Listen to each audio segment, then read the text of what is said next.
Chapter 101, Chapter 101 Obliviate Comment. Nick Fury set the material down and turned to face Agent Hill, who appeared to be grumbling about being tricked but was actually grinning. In fact, Nick is more content the stronger and more skilled the wizard is.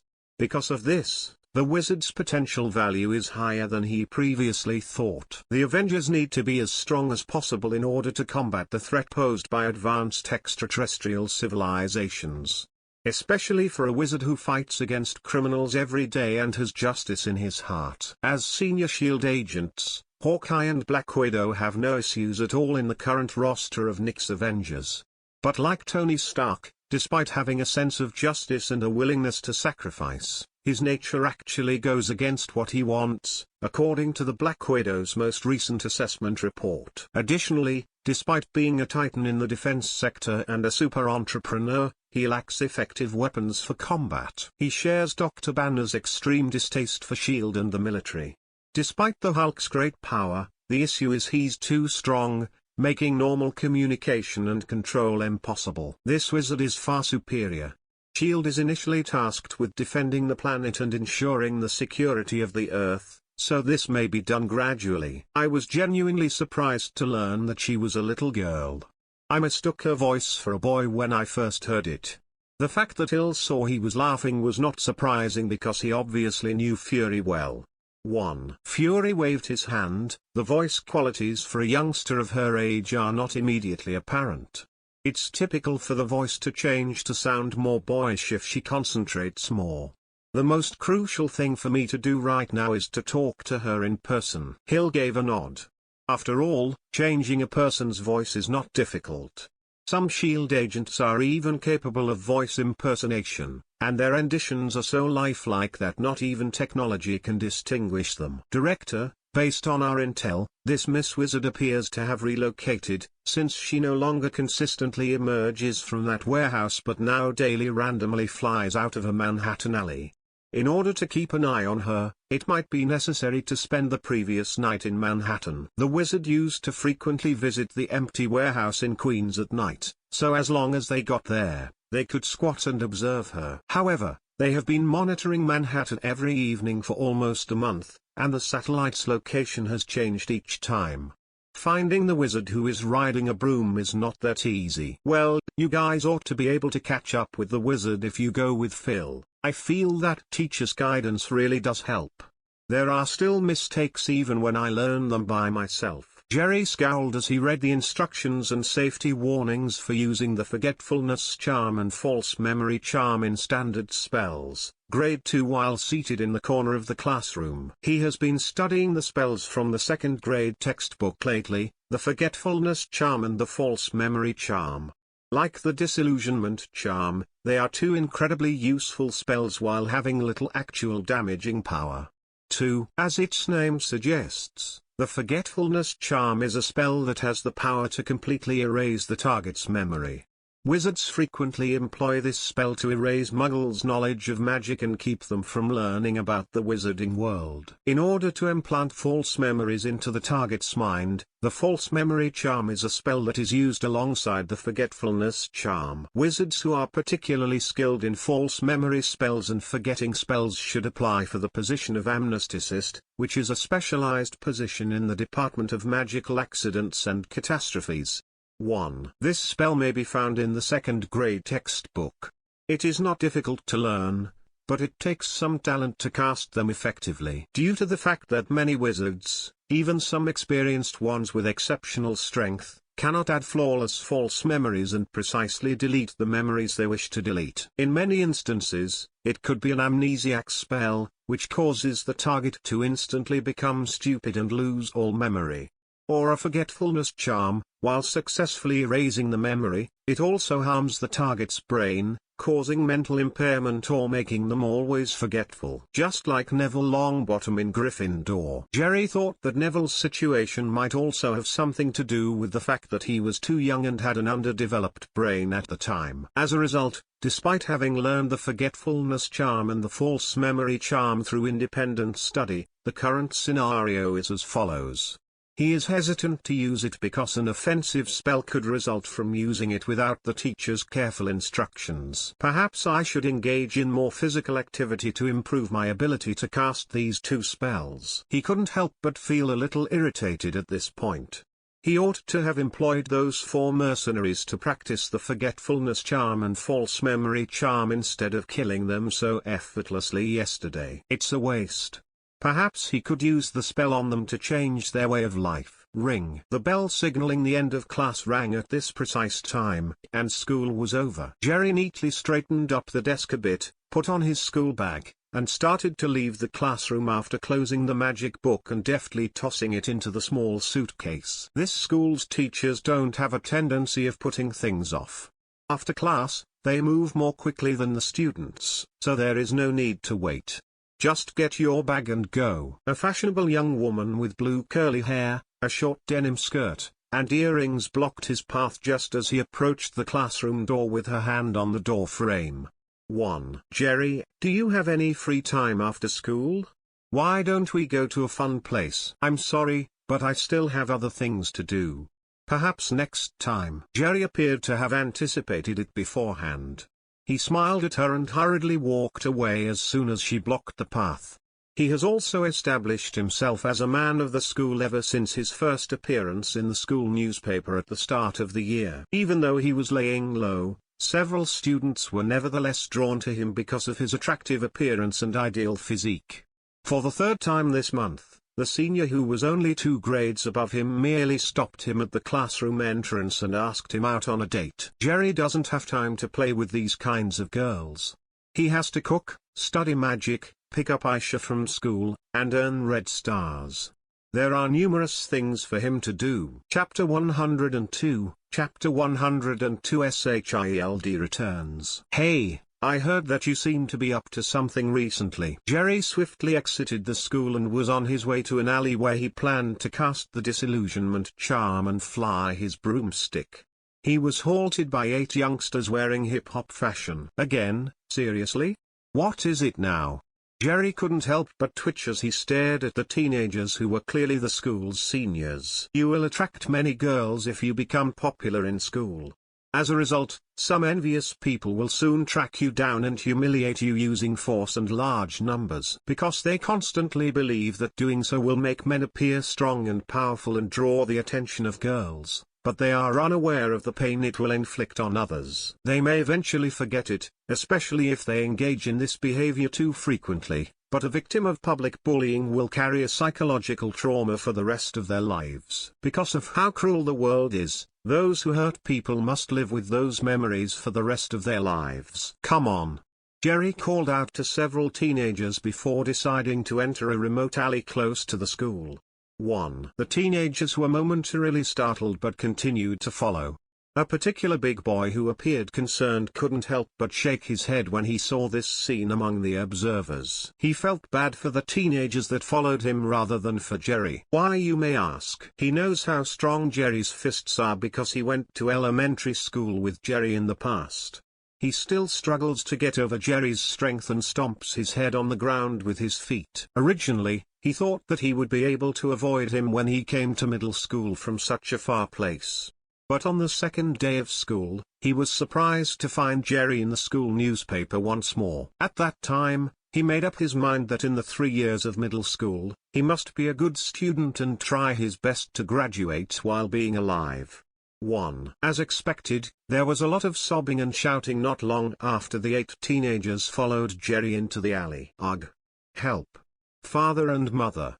Please help. The teens were left on the ground sobbing, and Jerry exited the alley with grace while clapping his hands and carrying his school bag. Even though he is an amateur, he has been practicing in elementary school for a while and has already perfected the method of killing people by beating them to death without leaving a mark. When he was in elementary school, some classmates complained to the teacher that Jerry beat them. The teacher naturally set aside those complaints because Jerry is a good student who is famous for his good character and academics, and the bad student was more likely to be the perpetrator due to past experiences. Sometimes Jerry would even get himself some minor wounds that were not serious, and would file a complaint first, so that those mischievous students not only be beaten by him, but also be notified to their parents. 3. He once more located an empty alley, flew back to the neighborhood of the housing complex on a broomstick, and then waited for Aisha to finish school at the bus stop for her school bus. He picked up Aisha, greeted his future stepmother Mrs. Bell, and then went home to prepare dinner. He carried on riding a broomstick to the sky above Manhattan at 12 in the morning. The assault from yesterday had no impact on him. Instead, he wanted to visit a couple more times so that he could practice the forgetfulness and false memory curse in addition to earning more money and red stars. However, apparently that kind of good thing is not often. Jerry felt a little uneasy since it was clear that law and order in Manhattan were considerably better today than they were yesterday. The criminals disappeared, as if some command had been given. Undoubtedly, it may be the calm before the storm. In a bad mood and getting ready to go back, Jerry rode his broomstick at 3 in the morning. Jerry hadn't gotten many red stars. A weird voice suddenly arose from the west as he was scanning the sky for an appropriate alley to descend into and hide in for a bit. A red car was approaching him swiftly from 500 or 600 meters distant, being propelled by what appeared to be a rocket jet. Jerry approached and could easily see that there were 2 occupants of the car. The passenger next to the half-bald middle-aged driver was none other than Maria Hill, a SHIELD agent who had previously seen him twice. "Good evening, Miss Wizard. Is it convenient for us to chat?" Jerry was standing on a broom when Agent Hill waved and shouted at him. After giving it some thought, Jerry made an okay gesture to her. So, Jerry followed them on a broomstick while the red car led the way. To be safe, he sneakily pulled out a bottle of polyjuice potion from the suitcase using a summoning charm during the trip, poured it into his mouth under the cover of his thick wizard robe, and did so covertly. He then turned into Hermione again. In reality, it is not a major deal even if he does not transform because he is wearing a loose wizard robe, a wizard cap, and a mask that reveals his eyes. He nevertheless swallowed a bottle of polyjuice potion, just in case. There were still 3 bottles left, so it would be a waste not to utilize them now. After all, Jerry still carries some worries facing a SHIELD agent. Particularly when he was working in his prior life, his co-workers informed him that they were filled by people who were qualified to work in the espionage industry. Jerry actually had no sense of fascination when watching Avengers because he hasn't seen any other Marvel films. He simply thought the special effects were very potent and found it difficult to watch. 1. However, he works with a co-worker who likes Marvel, and in particular, that co-worker has the kind of personality that must share good TV shows and movies with you and who he heartily recommends you to watch. It falls short of the intense joy of being by yourself. As a result, Jerry went to see the Avengers with his co-worker. He would visit Jerry to discuss when there were some follow-ups. Asgard was destroyed, SHIELD was revealed to be Hydra, Captain America and Iron Man engaged in combat, Thanos snapped his fingers and wiped out half the universe, etc. Jerry went to the movies to watch it since the story was so intriguing, but Jerry felt that he didn't know the movie's heroes. As a result, he was not really familiar with the Marvel characters, but he did have a vague idea of some significant events that would happen later. Chapter 103, Chapter 103 Meeting Nick Fury. On a remote street in Manhattan, a kid on a broom rapidly landed behind the red car as it was being gently parked. "That's my colleague Phil Coulson and his car, Lola."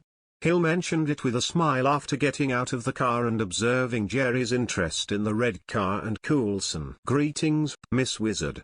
Coulson followed suit and extended a very cordial handshake to Jerry. "Good day, Mr. Coulson," Jerry answered in a Hermione tone. His voice was obviously Hermione's voice at this point because he is currently in Hermione's body. Sure enough, the voice that Jerry used before was only a disguise. Hill noticed that Jerry's voice had changed from the last meeting and knew right once that Jerry had been using a different voice as a disguise earlier and was now speaking in his own voice as his true identity had been revealed. She didn't bother to reveal it, though. Although some things are good to know in your heart, saying them out loud might be awkward. "I have made it very clear before, Ms. Hill. What else do you want to ask me this time?" Jerry was genuinely bewildered by the sudden appearance of two SHIELD agents. Could it be about why he purposefully revealed his own identity? Most likely not. Instead of approaching him directly after learning that he is a girl and having seen his photo, they would seek out his genuine details first. Or is it connected to yesterday's mercenary attack? This is somewhat feasible, but two senior SHIELD agents shouldn't waste their time looking for a simple mercenary. That's right, this time our leader wants to speak with you in person and ask for your assistance. When Hill noticed Jerry's tone of disapproval toward them, she waited for a little before reacting and repeating what she just said. Director of SHIELD, that one-eyed man? The director of SHIELD, Nick Fury, has impressed Jerry. One is that when you see Avengers 1, this guy's first appearance is quite noticeable and memorable. He has a black bald head and an eye patch. The second reason is that the director is frequently referred to by his co-workers as one-eyed man, and after hearing it frequently, he will automatically remember it. Then, where is he? Jerry asked after giving it some thought. Even though Jerry doesn't want to become a member of the Avengers or be controlled by SHIELD, there are still certain bargains that both parties can agree to. It appears that there aren't as many red stars in Manhattan that can be gained quickly. It's difficult for him to say no if participating in various SHIELD operations will earn him a lot of red stars. Since it was a bargain, SHIELD requested his assistance, thus he could make a request of his own. He should be able to get some useful things from SHIELD. Please get in the car and follow us. Coulson reached out in response to Jerry's query, pulled out what appeared to be a car key, and jammed it into the side of an aging-looking car wash business. 1. Jerry noticed the old car wash shop starting to change in numerous ways like a transformer right away. A fully automated entrance leading underground soon materialized in front of Jerry. Looks like there aren't many differences between magic and technology. Jerry had a sudden memory of the magical wall when Professor McGonagall had taken him to the leaky cauldron and subsequently to Diagon Alley while he was staring at the door of the abandoned car wash shop that had been converted into a base. The wizards might not have been able to comprehend it if they had no prior exposure to technology when they first encountered this advanced technology. Jerry opened the door, took out the suitcase, and put the broomstick inside before getting into the rear seat. As they watched Jerry fit such a large broom into such a little suitcase, Coulson and Hill exchanged startled glances. They were shocked to see Jerry packing mercenaries into the bag in person even though they had already seen the scenario in various photos and videos. From Lola's exhaust, two flames erupted and sprinted toward the base's door. The old car wash's mechanical entrance was put back in place after it completely vanished. Roughly 5 minutes later, after driving through the automated entry, Lola finally came to a stop in a tiny square below ground. Jerry followed Hill and Coulson through the roughly 5 gates that demanded fingerprint and eye exam authentication. Jerry finally encountered Nick Fury, the person he had been invited to meet this time. "Hello, Miss Wizard. I'm SHIELD's director, Nick Fury." In an effort to be more amiable, Nick Fury, who was dressed in a leather jacket and had one eye patch, turned around and greeted Jerry. Jerry gave Nick Fury a salute as he removed his wizard cap to show his thick brown hair. "Hello, Mr. Fury. Why do you want to meet me? Do you want something to drink? Let's talk calmly while you sit down." Instead of immediately responding to Jerry's query, Nick beckoned for him to take a seat on the sofa next to him. "If you had some sleeping pills in it, I'm afraid you should just drink it," Jerry said without hesitation after approaching the sofa and sitting down.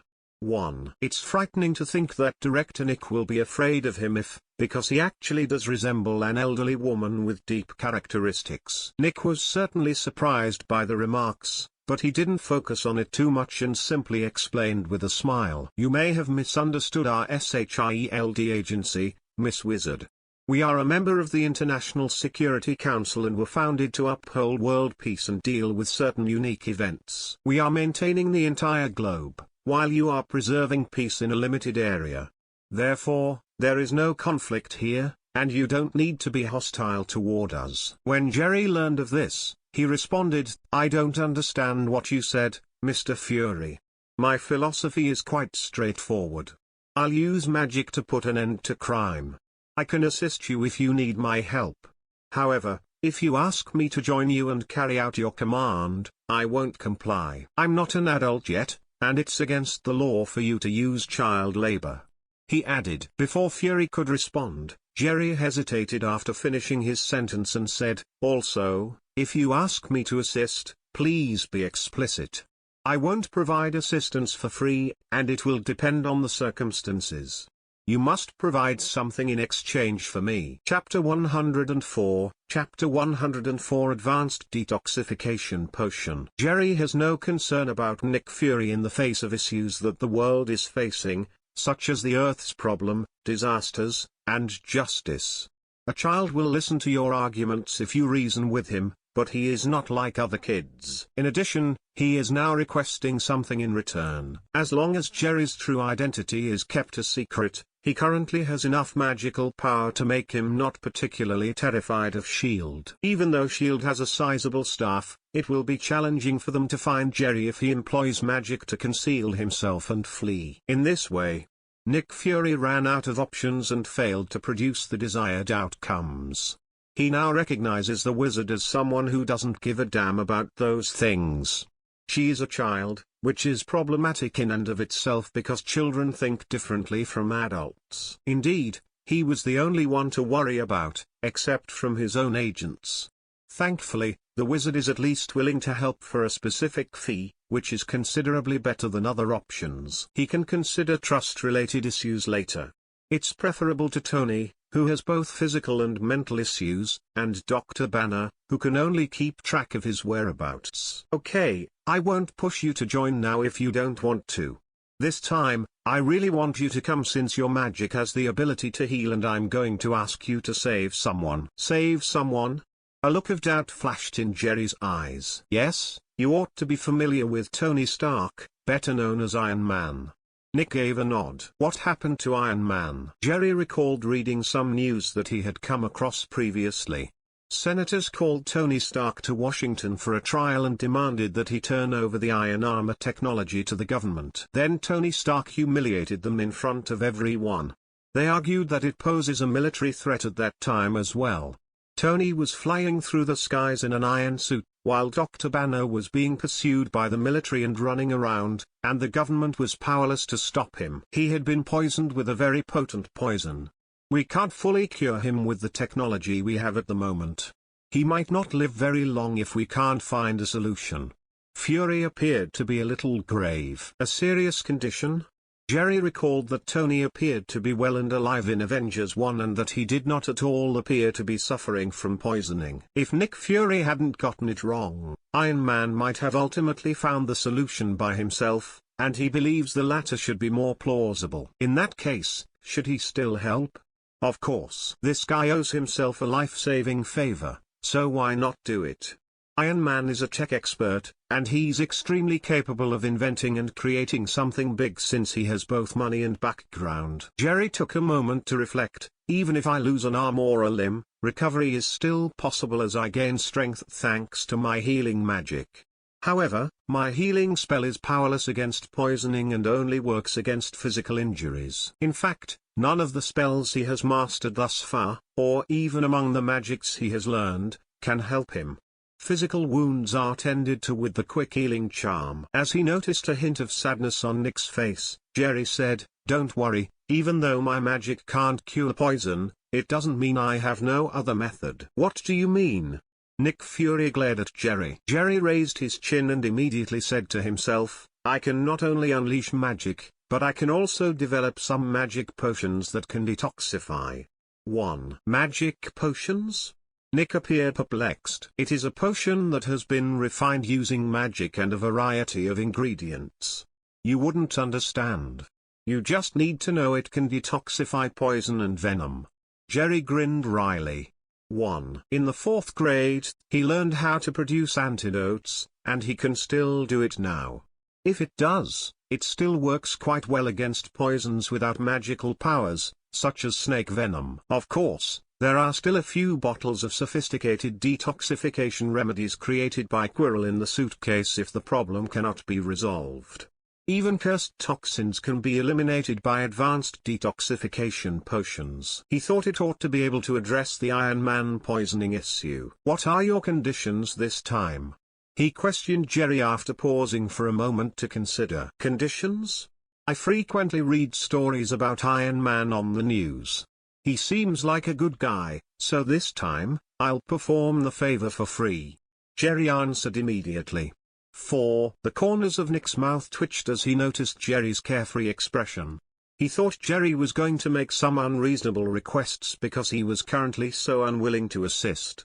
But in the end, there were absolutely no restrictions. He could only sigh, shaking his head, that the wizard was still a child. He didn't think there was anything wrong with this. Half of today's objective had been accomplished because the wizard had already made a commitment to save Tony. Director, a word from Natasha is that Colonel Rhodes and Tony are at home in Los Angeles. Coulson unexpectedly approached at this time and relayed the information that the Black Widow had just urgently delivered. Tony wanted to treat himself on his birthday, so he pretended to have a falling out with his closest buddy Rhodes and put on the suit designed for Rhodes. However, it turned out that Tony's palladium poisoning had reached 89%, and he knew he would die in a few days. Miss Wizard, would you be willing to travel to Los Angeles with us right now? Nick listened to Coulson's report and then turned to gaze back at Jerry. Jerry asked, after looking at the time, can you take me back by 9? Today is Saturday, and now is less than 4 o'clock. Haas works the night shift. Therefore, his expected return time is 9:30 in the morning. Don't worry about Aisha. As long as you don't wake her up, the young girl can snooze till midday. It won't be a big deal if he can return to New York by 9 o'clock. Don't worry, we have a fast jet. Nick smiled, he knew that Jerry had already agreed. Chapter 105, Chapter 105 Hair Growth Charm and Hair Loss Curse. They boarded the supersonic vehicle of S.H.I.E.L.D. for more than 2 hours. 1. Coulson and Jerry are conversing. Jerry didn't really want to talk to these S.H.I.E.L.D. agents, to be really honest, because he was worried that he could reveal something and cause the other person to doubt his identity. However, this Coulson is incredibly skilled at conversing, and he has a lot of charm, so Jerry finds it very challenging to reject him. He didn't broach any particularly delicate subjects, instead, he engaged Jerry in some rather banal small talk, which gradually reduced Jerry's alertness. 1. Miss Wizard, don't you feel uneasy all the while wearing a mask? Jerry sat across from Coulson, who had exactly the perfect amount of curiosity. After a brief moment of shock, Jerry replied and smiled, this is my improved magic hats, masks, and wizard robes. My robes can protect me from regular bullets, my magic spells can be more effective with masks, and I can cast spells more frequently with my hat. They're all quite significant. Hence I always wear them. He has regained his manly body now that the polyjuice potion's effects have worn off, but removing the mask would reveal it.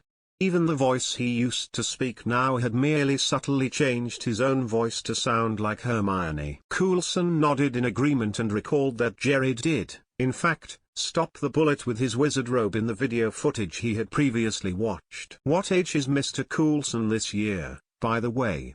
Why do older individuals start to get bald? Jerry gazed at Coulson's receding hair and decided what he would do to stop Coulson from thinking about it right now. Make the other person feel embarrassed when you are in an awkward situation so you can swiftly deflect their focus. Coulson was startled by the comments, embarrassedly caressed the top of his mostly bald head, and sighed helplessly. People always experience these minor issues as they reach middle age. After all, I don't really care about them because I'm not young anymore. Hill, who was on the other side, grinned and shook her head. She is aware that Coulson appears to regularly apply minoxidil lotion and take finasteride capsules. Oh, that must be the case. I offer my free hair growth charm to you if you felt that your baldness didn't look nice.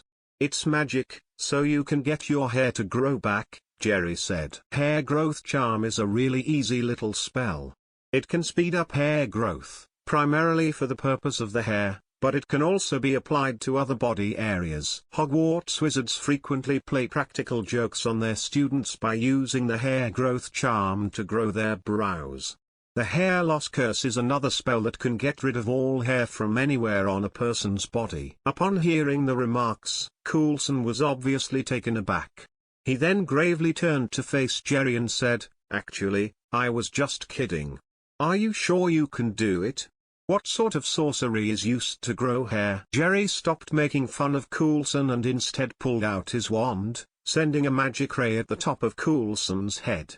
His half-bald head grew a lot of hair like a dead tree in the spring in an instant. Coulson's original thinning, withering hair vanished in less than 5 seconds, to be replaced by a head of golden, waist-length hair. Oh my god, I love this magic. Coulson believed the anti-hair loss medication he had been on earlier was weak as he stroked his magnificent hair.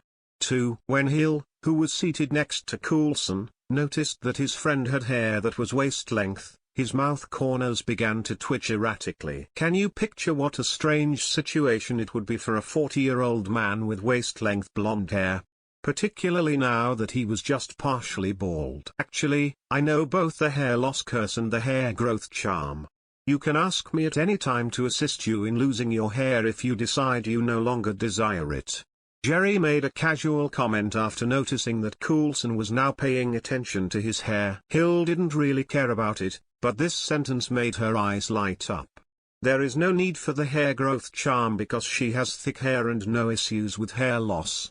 But hair loss magic is another story. Can you really remove it? Jerry nodded as he understood Hill's question. He obviously didn't get what Hill was getting at when she asked this question. The chamber door of the cargo plane was opened following an electronic noise. Nick entered the room with a stunning woman wearing a leopard print dress who had wavy red hair and a stunning body. Nick hadn't shown up since getting on the plane. The senior agent Black Widow, who had been posing as Tony's secretary and had been lurking at his side, had been here right after the transport plane touched down in Los Angeles. The two were stunned when they entered the room and saw Coulson with waist-length hair. "Natasha, look at my hair. Isn't it gorgeous, Director?" Coulson quickly raised his golden hair slightly excitedly when he spotted Nick and Natasha arrive. 5. Nick couldn't bear to be beaten in front of his devoted old subordinate with a strange expression, so he said, "Very nice, but I suggest that you cut them short, as such a length may influence your eventual performance of the job." After finishing, he cast a doubtful glance at Hill. Hill informed Nick about Jerry's hair growth magic for Coulson, leaving Nick dumbfounded and in shock. 1. Even though magic is an amazing ability, they mainly employed it for hair. Coulson seems to understand that his appearance was inappropriate after getting over the excitement. He quickly thanked Jerry and exited the room to find something to trim his hair in another room before getting up. Nick left after giving a quick explanation that he had discovered Tony's present location and that he would reach his goal in about 20 minutes. Nick then headed to the cockpit. "I'm changing into something new." Black Widow was about to turn around and enter the transport plane's locker area when she murmured something to Hill. She is currently donning a lengthy dress from Tony's birthday celebration, which is undoubtedly inappropriate for immediate action. She will change back into the black, tight leather jacket for the mission before getting to the destination. "Natasha, hold on a second." Hill stood up at this point, halted Black Widow, and then grinned as she gazed down at Jerry. Now, Miss Wizard, would you mind coming over and doing me a favor like you did for Coulson? 1. Jerry briefly felt stunned. He gave Hill a glance. She had gorgeous hair that she didn't lose. Maybe she wanted to grow her hair out longer? 1. He nodded despite he didn't understand her intention. 4. It's only a hair grow charm, and the magic isn't really challenging. It is nothing to perform this modest courtesy.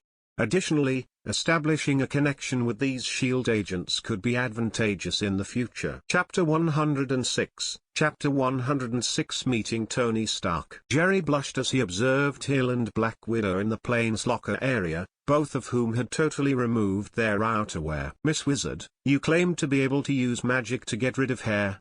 Could you please assist me in getting rid of this and this one?" Hill showed her calf area and armpits. When Black Widow on the side heard the words, she lifted her arms and said, "Do the same to me if you can." To have to do this repeatedly is quite difficult. 1. Jerry sighed quietly as he turned to face Hill and then Black Widow. After some time, Hill invited Jerry to assist. It found out that she intended to assist them in shaving their leg and armpit hair using the hair loss curse. In actuality, it is not the only cause of this. They needed to be taken care of regularly. 4. She frequently needs to assume several identities to infiltrate the enemy, just like the Black Widow, and she also needs to dress attractively to catch the target's eye. She previously broke into Stark Tower undercover because Tony was drawn to her beauty. Jerry looked a little disapproving, so Hill said with a smile, "Miss Wizard, you are still young, so you're not used to these things for the time being. When you are a few years older, you will have these issues." 1. Jerry executed multiple hair loss curses while raising his wand, giving the two of them a flawless and perfect magic. He was a little speechless, but he had to admit that the two female agents' bodies are excellent. Jerry made a firm decision to leave the changing room after completing the hair removal request and just now entered the room again. He must have a bottom line in life and control certain unpleasant desires even though he is now seen by everyone as a girl. Otherwise, the wizard's entire identity will be ruined when the identities are fully revealed in the future. 1. Of course, he may not be alive when that happens if they knew about it. After 20 minutes.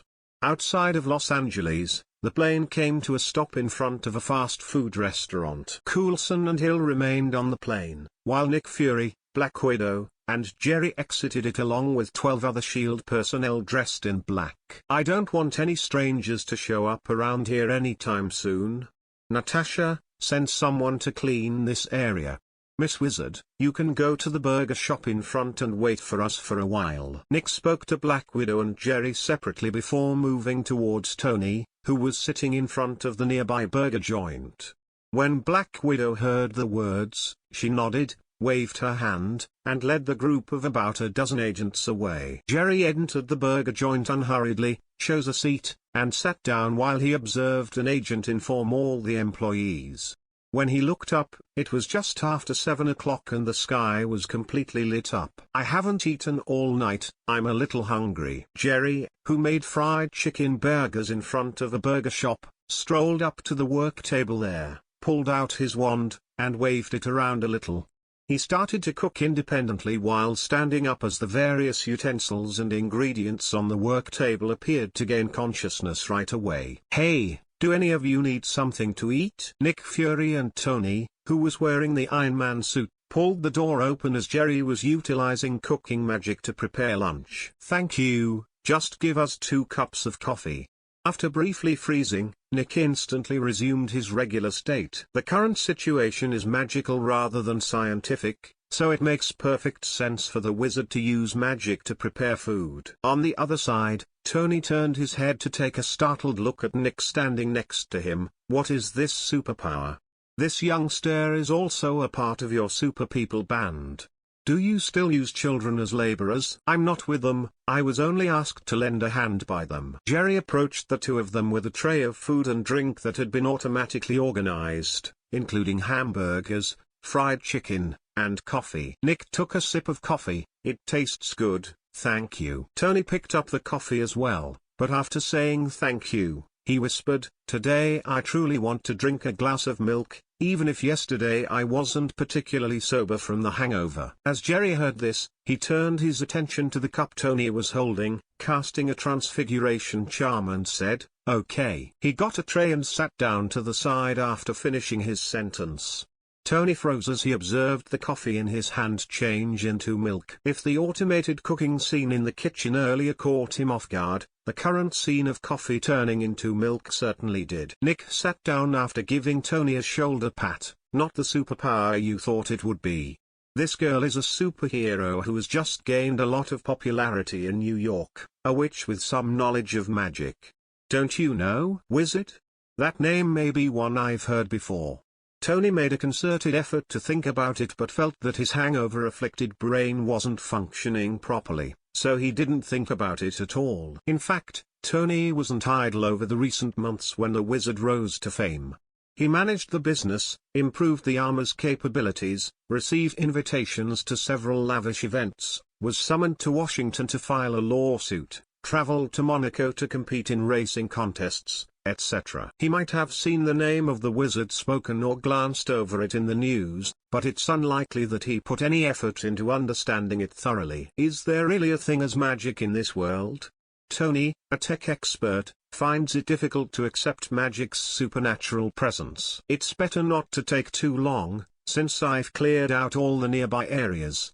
Black Widow at this point walked quickly and furiously to them. Well, you're fired. Tony observed his secretary enter the room and inform Nick of the circumstance. After giving it some thought, he realized right away that the other two were tricking him. That's up to you to decide, Black Widow said with a detached smile. Given his utter helplessness, Tony could do nothing but turn to face Nick and utter the idiotic words, "I'll say it again, all right."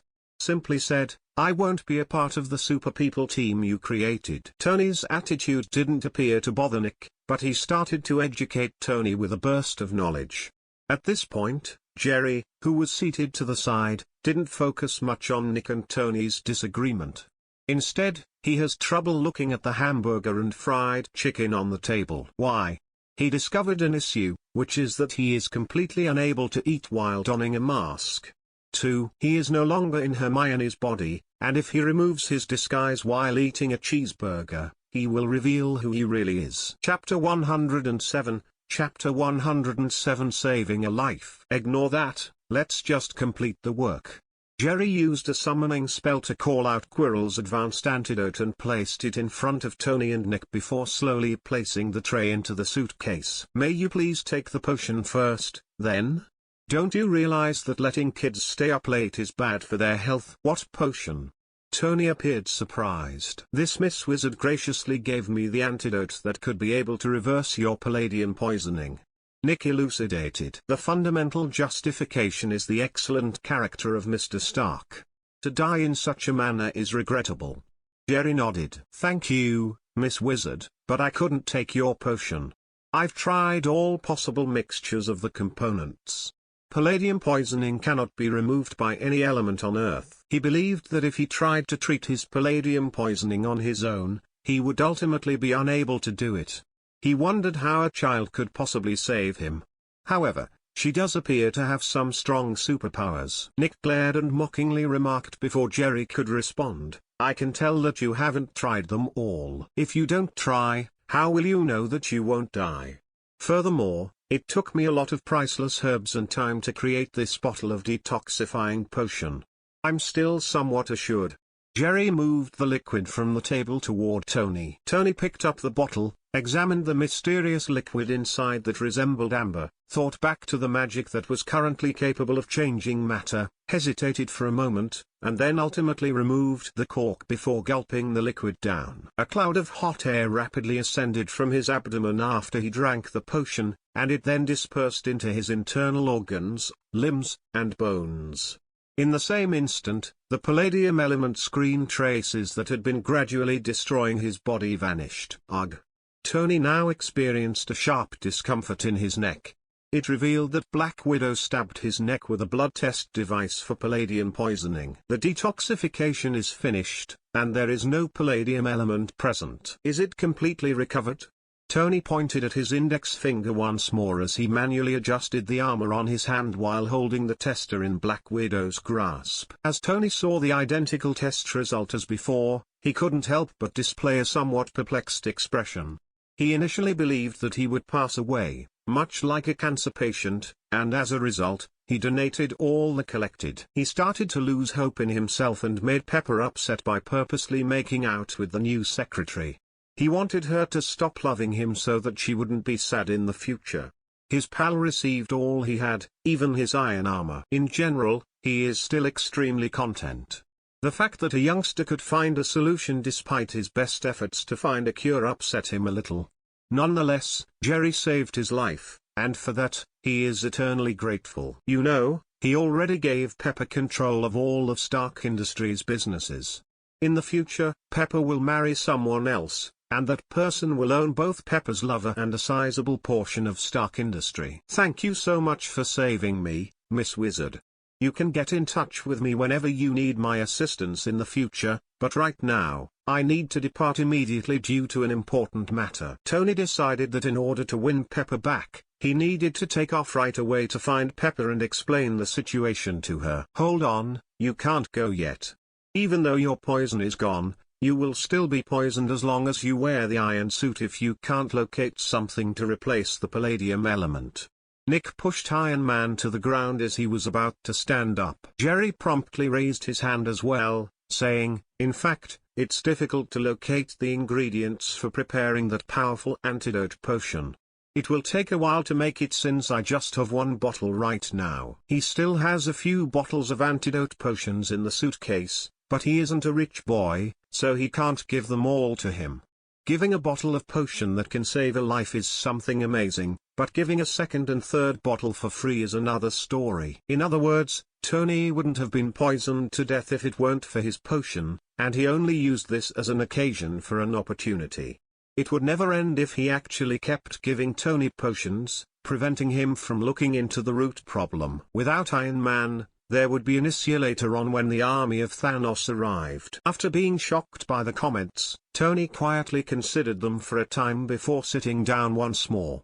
He will restart the countdown to death if he activates the iron suit, since the little arc reactor on his chest will undoubtedly input the palladium element into his body. Before he passed away, your father, Mr. Howard, left you certain items. I believe it will be beneficial for you to locate new components to replace them. You should return to your mansion and carefully study it. A dozen agents rushed in and swiftly surrounded Tony, as Nick explained. All right. Tony is no match for these dozen or so elite agents now that he can't use the iron suit, thus what Nick Fury suggested is indeed realistic. He needs to locate elements that can replace palladium if he still intends to wear an iron suit and go about as Iron Man. Okay, can we go back now?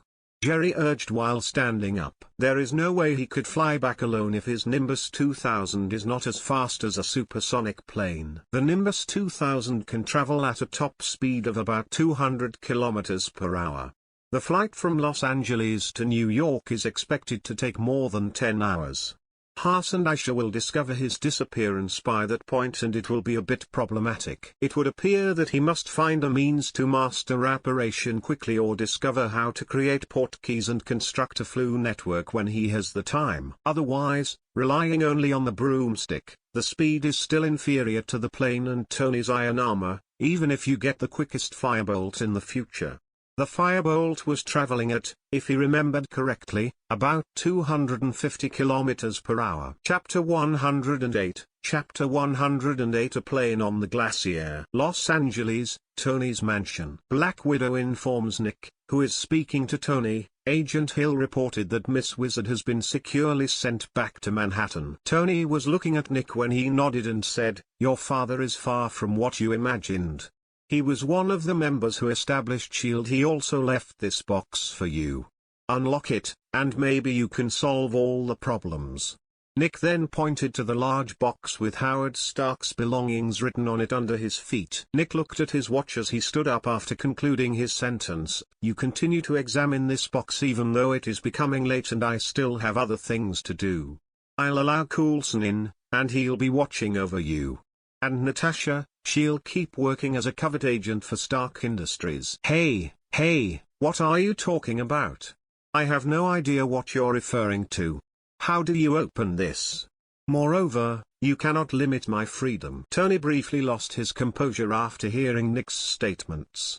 But Nick gave him a cold stare, turned his head away, and completely disregarded him. Even when Nick left, Black Widow politely reminded Tony that all communications had been cut off. "Okay, Agent Coulson? You seem a little different from the last time we met." Tony was forced to talk to Coulson after Nick and Black Widow left. "This is also due to the power of that wizard girl," Coulson said with pride as he touched the hairline on his forehead. Tony bowed. "Wow, that's amazing. It appears that her magic can make hair grow. By the way, after a brief break from physical training, I'll start my research in the basement. Send your men down to get me some food or drinks if you can. Coulson quickly saw through Tony's fleeting thoughts.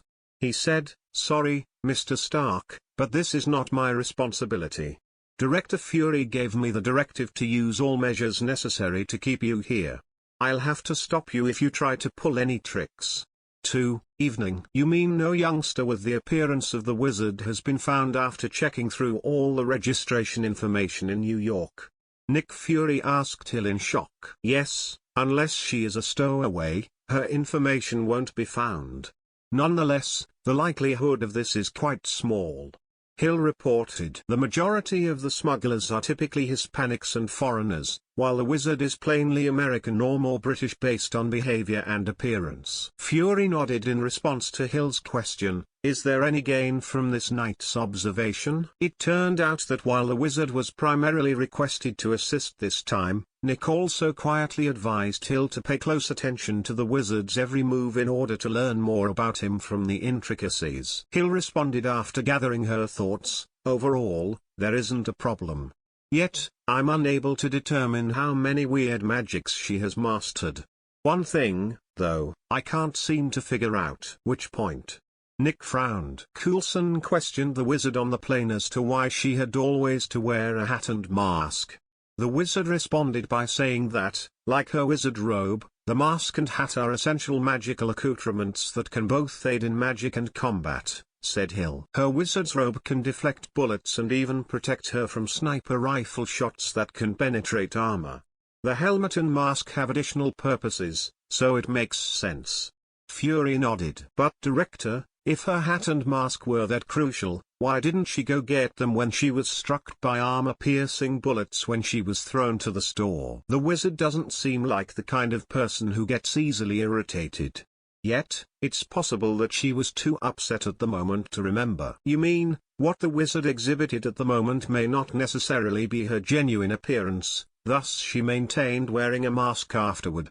Fury was quick to pick up on Hill's possible meaning. I simply believe it is doable. After all, she has incredible magic.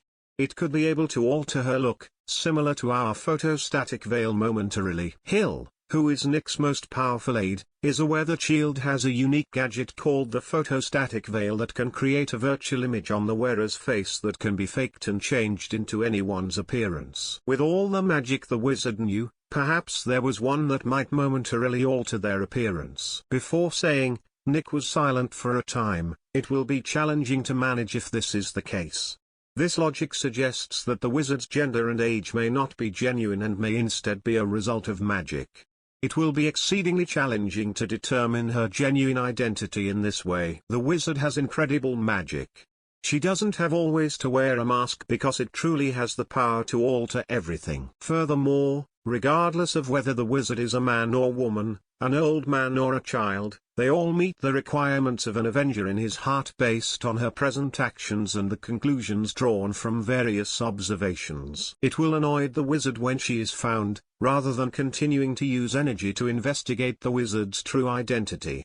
It's best to communicate with the wizard more frequently and earn her trust over time. The wizard will eventually open up to them. 1. Fury's chemistry with the wizard has improved to a new level as a result of this time's successful rescue of Tony using potions and various magics. They won't be able to ask the wizard for assistance the following time if they annoy her. Alright, let's put off figuring out who the wizard really is for the time being. Well, Director, I do have one more report for you. Hill nodded before presenting Nick Fury with another document. The document, which included some recent data on keeping an eye on Dr. Banner, was taken by Nick. However, he focused on one of the reports. The Hulk appeared and angrily crushed the glacier after Dr. Banner's attempt at suicide at the North Pole failed. Then, in the melting glacier, a Russian oil exploration crew discovered what they believed to be a World War II fighter plane. 2. Currently, After analyzing the images taken by experts, it can be seen that the fighter plane deep inside the ice is quite similar to the one Captain America was operating at the time. Chapter 109, Chapter 109 Another way to earn red stars. The sky above a prison in New York at 2 in the morning. Jerry, riding a broomstick and having used the disillusionment charm, couldn't help but grumble, "Manhattan hasn't been operating lately. I can only obtain a few red stars now. It appears that I have no choice but to try here." Jerry has recently discovered that Manhattan's crime rate has significantly fallen, which has resulted in significantly slower growth of his red star than in the past. For 2 hours, he strolled across Manhattan, which is worse than other parts of New York in terms of crime. He will run out of red star sources if things continue in this manner. Now that he is learning magic every day, it consumes a lot of red stars. When the upgrade is finished, he still needs to set aside enough red stars for the first and second worlds. He changed his mind and chose to look for a new city instead of staying in Manhattan for the time being. He focused his attention first on the criminals who were jailed. Prior to this, he believed that since good deeds could earn red stars, then helping the criminals in the prison would result in the same. You must be aware that only a small portion of the United States, including the current state of New York, has a death sentence. That is to say, even if you do a horrible crime that offends both people and gods, you will most likely spend the rest of your life behind bars.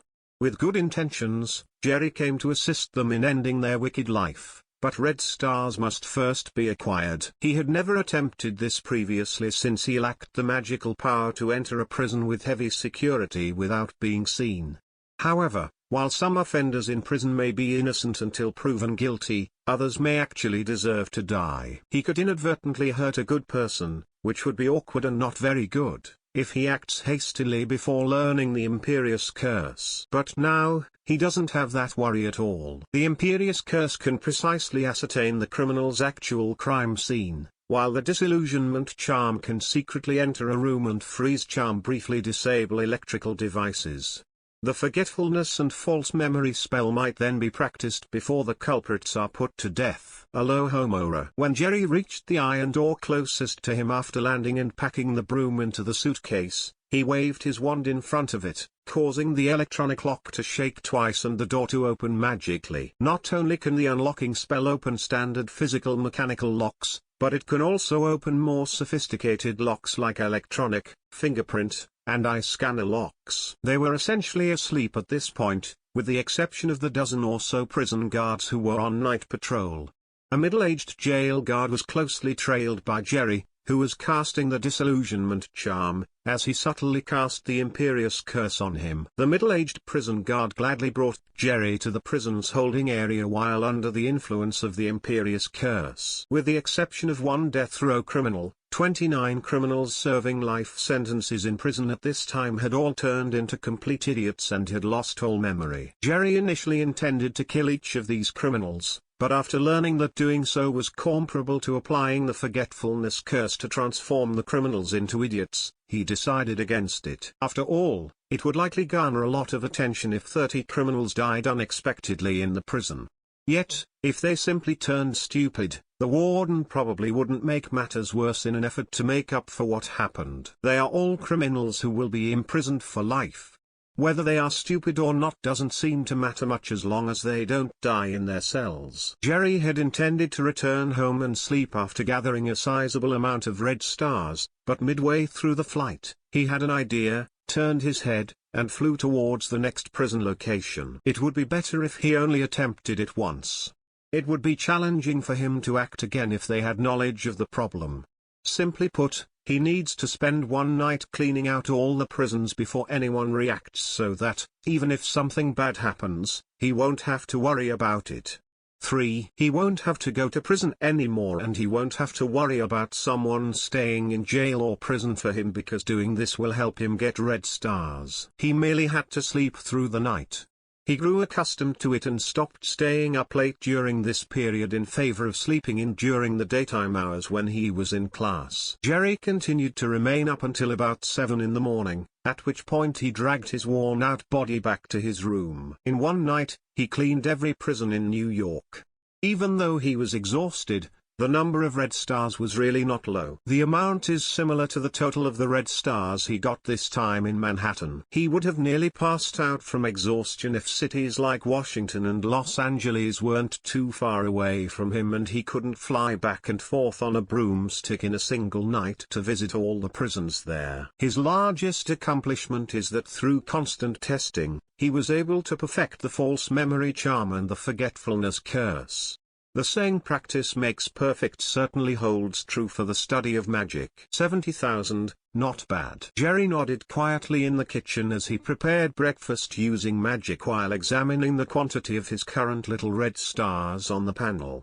To save roughly 100,000 red stars before the panel update is finished is his current objective. He notices that when he uses the refreshing more frequently, his body seems to have become accustomed to it, and the side effects are diminishing with each use. He also believed that if he kept using it so frequently, eventually his mode will convert into a normal condition.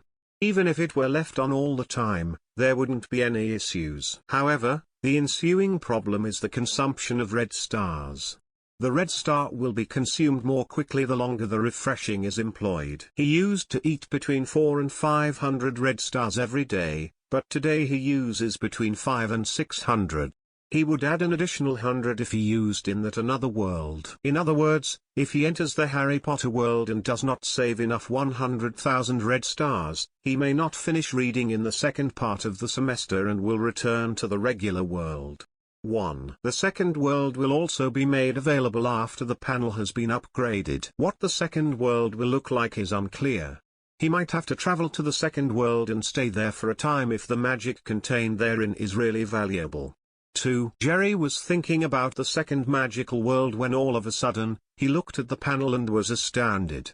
It turned out that the panel abruptly unveiled 2 words at this point. Upgrade successful. Immediately below, there is a line that says, "The second world has been prepared successfully, please enter and check." Chapter 110, Chapter 110 Entering the Second World. With the moving spell, he relocated the entire breakfast that had been cooked to the dining table. Aisha was still deep asleep, so Jerry went back to his room first and started checking the upgraded panel instead of waking her up. After the upgrade, the panel hardly underwent any changes except for the addition of a second world button alongside the first world button. Then, there are a few additional new contents in the introduction to the panel feature. First off, Jerry can bring living things here as long as he is willing, just like the tip before the upgrade. It can be transported between the parallel and primary world as well as between the parallel and primary world. Jerry is ecstatic about this. He is currently most concerned about the possibility that Haas and Aisha's safety may not be guaranteed if one day his name is made public. Although he has taken many precautions, there is no impenetrable wall in the world. Several things are not planned by you, and will be implemented perfectly according to your plan. There will always be some unexpected accidents. For instance, he had never worked as a secret agent and had no formal training in lurking or disguising himself, thus it was inevitable that he would have defects in some minor details that he had overlooked. He is limited to using the knowledge gap, the magic he has learned, and the panel's capacity to create additional preparations. Even if there is a serious issue, there is still time to remedy it as long as he has enough time. When he becomes more powerful in the Harry Potter world, he will be able to find a way to summon 2 house elves using his ability to carry creatures. On the one hand, it can assist him with household chores, but on the other side, it can also ensure Haas and Aisha's security.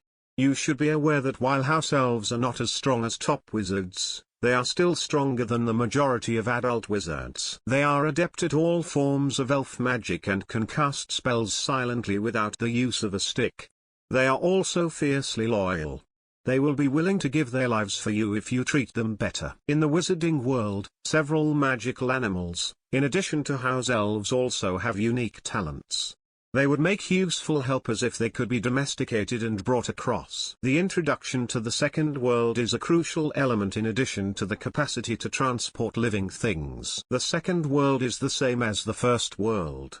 After the main world cools down for 1 month, you can enter as long as you have red stars.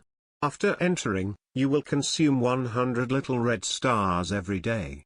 2. When entering, the time of the main world will also be frozen. But the difference is that after entering the world, although the time in the main world froze, the time in the other world will start to flow normally. The time in the main world will be frozen if Jerry enters the second world this time, but the time that was first frozen in the Harry Potter world will flow normally. 1 month will pass in the first world if he stays there for a month, and a year will pass in the first world if he stays there for a year. The good news is that following this upgrade, he can more easily manage the amount of time he spends in the parallel world. The red stars don't have to run out before he can go back. He can do it whenever he wants as long as he has the desire. Simply said, he must wait a month for the parallel world to cool down before attempting to enter once more. For instance, Jerry could still get back to the main world after spending a week in the second world if he had 70,000 to 80,000 red stars in his possession. After another month has passed, he will have the option of returning to the first or second world. Jerry read the introductions to each of the features, and then he started thinking. He didn't anticipate that when he entered one of the worlds, time would not be frozen but rather flow normally in the other world. 1. He paused a little because of this. He is still studying and has a lot to learn at this point because all the foundations of his magical abilities now exist in the Harry Potter world. Junior wizards would do well to attend Hogwarts School of Witchcraft and Wizardry. He would miss the start of school if he remained in the second world for an extended period of time, which would result in his expulsion from school, which would be a major setback. 1. The fact is that he is still unsure of the nature of this second world's magic. Questions remain regarding its systematic inheritance, level of strength, and other factors. 2. I should give it some careful thought and decide at night. 1. Jerry set aside all of his ideas for the moment and decided to give them careful thought when he went to school after hearing the sound of the door opening from the outside and realizing that his father had woken up. He needs to come up with a solution that would give him the best of both worlds because this is no little matter. Also, he remained up all night yesterday, so today he needs to catch up on sleep. 2. It is 10 o'clock now. Jerry changed out of his pajamas, put on some comfortable clothing, grabbed his suitcase and wand, and then pressed the button to enter the second world. After reflecting for a day, he concluded that the second world still needed to be explored. Before deciding what to do next, at least understand the type of world that this second world is. He needn't worry about Hogwarts if the magic of this second world is extremely strong or much stronger than the magic of the Harry Potter world. In the end, whether he attends school or not is irrelevant. What matters is that he gains more strength. If not, or almost, he continues to concentrate on the Harry Potter world because he has some historical ties to Hogwarts. During the Hogwarts break, he can progressively delve into the second world. He came back on Christmas Day, just over a week before Hogwarts officially opened. He must, of course, wait before making a decision.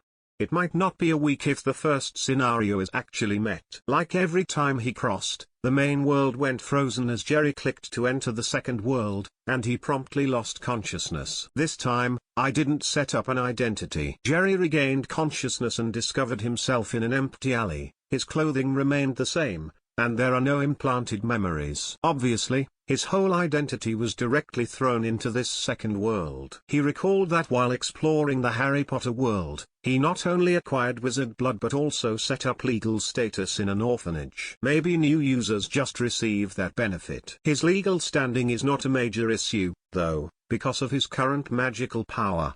Jerry couldn't help but exhibit a look of surprise on his face as he emerged from the lane and peered left and right at the nearby structures. Where am I? Isn't this New York? Chapter 111, Chapter 111. There are wolves. Every night, Jerry rides a broomstick throughout New York and has a thorough understanding of the city. Therefore, as he emerged from the alley, he instantly realized that he was on a specific street in Manhattan, New York. Simply put, several characteristics between this street and the street in New York in the real world seem to be different. However, other famous structures have remained the same. I'm sorry, but is this New York? Jerry asked the blonde girl passing by very kindly, reaching out to halt her. The girl appeared to be a student who was still in college. She was around 18 or 19 years old, dressed in a red scarf, a high-grade grey coat, and black fishnet stockings. She gave the 11 or 12-year-old youngster in front of her an odd look, knelt down, and softly said, "Kid, this is New York. Are you lost? Why are you alone outside at this time of night? Do you need me to make a police call?" "No. But thank you, Mom. Can I tell what year it is right now?" Jerry wasn't prepared to ask someone casually and encounter a kind individual. Of course, it's 2010. When Jerry heard the words, he exhaled in relief. 2010 is not the year in the main world. From his pocket, he withdrew a few dollars, which he then placed in the hands of the blonde girl. "Thank you, consider this a small gift from me." The blonde girl was momentarily dumbfounded as she glanced at the banknotes in her hand. The person who only asked her that question and offered her some money made her appear like a street girl. "Hey, where did you even come from?" The girl quickly realized that the young kid had vanished somewhere after looking up in the direction he was leaving. She sped home after shivering and glancing at the nearly empty streets in the middle of the night. Jerry, who was riding a broomstick and wearing a disillusionment charm, paid close attention to some of the lower, seedier streets before saying, "Sure enough, no matter which world New York is in, crimes in the city are indispensable." Later, in the alleys, Jerry discovered a cell phone in the pocket of the thief, who had been rendered unconscious by the sleeping charm. He then started browsing the internet on the phone. The quickest method to find out what kind of world we live in a modern city is, of course, to go online. 1. First off, it is obvious that magic exists in this world because it is explicitly mentioned in the panel's function introduction that the second world is a magical world. It is improbable that there are no hints at all in this world. Maybe he may soon be able to discover some hints about magic from some news, given how far technology has come. An hour later. What in the world? How could something be so ordinary? Jerry silently placed his phone away. There was absolutely no indication of magic in the news. It was all just regular news. It's not even comparable to the main world, where some absurd technical phenomena don't really exist.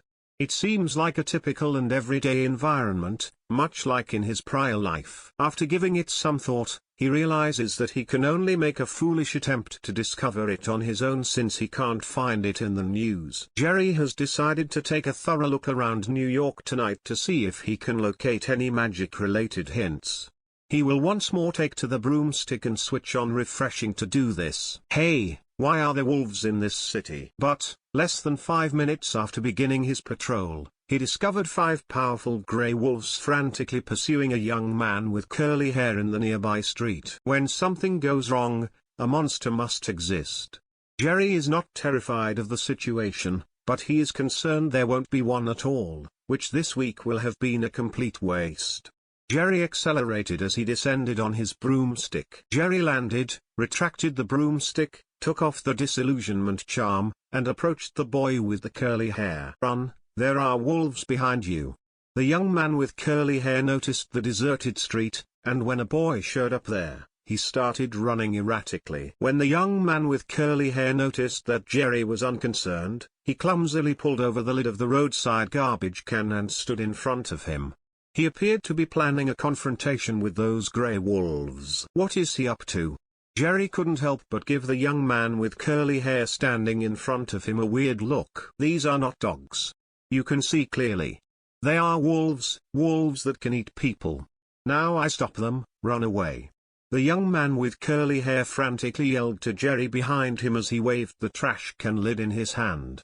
2. The 5 grey wolves immediately bared their teeth and charged at the curly-haired young man brutally as they saw him stop. When Jerry saw this, he waved his wand, and 12 precise arrows shot out of thin air in the direction of many grey wolves. The 5 grey wolves quickly transformed into 5 pages of grey wolf pictures. Jerry's eyes glowed as he noticed the grey wolf transformed into a book page. 1. Because this strange occurrence is most likely a new form of magic for him. Are you a wizard as well?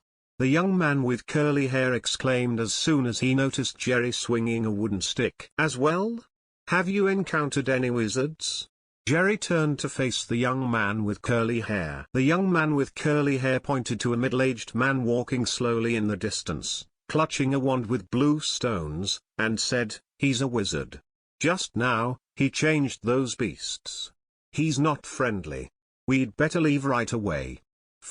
I think you're right. He seems doesn't want us to escape from here." Jerry discovered the middle-aged man walking when he was in a refreshing state. In reality, his original strategy was to avoid battle with wizards in this realm before learning their capabilities. However, he didn't intend to give him a chance to explain what was happening. Without uttering a word, he waved his wand in front of Jerry and the young man with curly hair to release a ball of flame after watching Jerry using the arrow shooting spell to save him.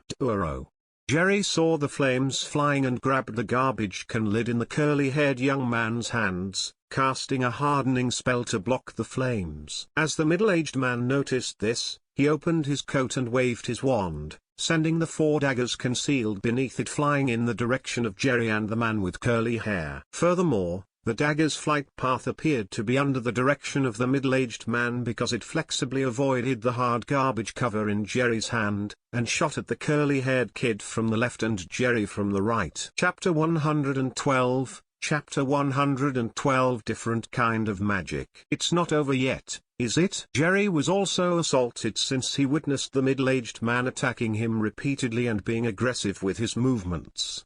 Although he has never attacked, he simply didn't want to develop a bad relationship with the wizards here when he first arrived. Yet, it was clear that the wizard in front of him was not kind despite attacking a child and a normal young man. Jerry found that the magic displayed by the wizard on the opposite side did not give him an irresistible feeling. He felt that if he shot with all his strength, it was not impossible for him to win. Put the enemy on the ground and then use the Cruciatus and Imperious Curse in combination if that doesn't work. Holding the garbage can lid with his left hand, he flung the 2 daggers towards the middle-aged man using the right hand to cast a repelling spell on the 2 daggers that were stabbing at the young man. Before the middle-aged man was assaulted once more after the crisis had been momentarily addressed, Jerry's wand was already pointing in his direction. Rapidly moving toward the middle-aged man was a blue magic light. It was clear that the middle-aged man had fought in numerous battles. He manipulated the garbage can next to him to block the blue light even though he was unaware of its strength and waved the magic wand in his palm. What a powerful magic spell! Jerry quietly exclaimed as he observed the middle-aged man shift the trash can to disrupt his spell. He can also move the thing with a spell. However, the one he learned to do so can only be viewed as a levitation spell. Although it can move items, the speed at which they move varies. If it is used to fight, it is estimated that ordinary people can easily dodge it. It is clear that the magic cast by the middle-aged man on the opposite side is not a typical spell. It is clear that the throwing knife and the garbage can moving at this moment were the result of a magic spell designed specifically for combat. Something is approaching. Jerry's ears began to twitch at this same instant, and it became clear that something invisible on the other side was shooting at them through the air at a high rate of speed. He swiftly pushed the young man away and sidestepped the situation. An invisible force surged over the area where Jerry and the young man had recently been standing before slamming into the street lamp by the side of the road and completely bending it. An enhanced version of the repelling spell? Like the repelling spell he had just used, which was a repelling force from the wand, Jerry could plainly feel the attack of this unseen power. The one on the other side is more akin to an air cannon, capable of making an undetectable attack from a great distance. This would have gravely hurt him if it weren't for his 5 senses being in a refreshing state, which allowed him to recognize the oddness of the air. Think you're the only one who experienced magic assaults that are invisible and without a trace, huh? Jerry, who was a little terrified, raised his wand and prepared to cast a Sectum Sempra curse after dodging the opponent's magic. But just then, a young man interrupted him from casting his charm and said, "There's a bird." It turned out that at this same moment, in the skies behind the middle-aged man, a massive iron eagle suddenly flew in the air. and a man wearing a leather jacket was standing on the back of that gigantic iron eagle. He observed that the man formed a fighting stance at this very moment, put his hands together, and even fired a powerful water blast directly toward the middle-aged man. The middle-aged man was struck by the water blast immediately after turning his head and failing to respond swiftly.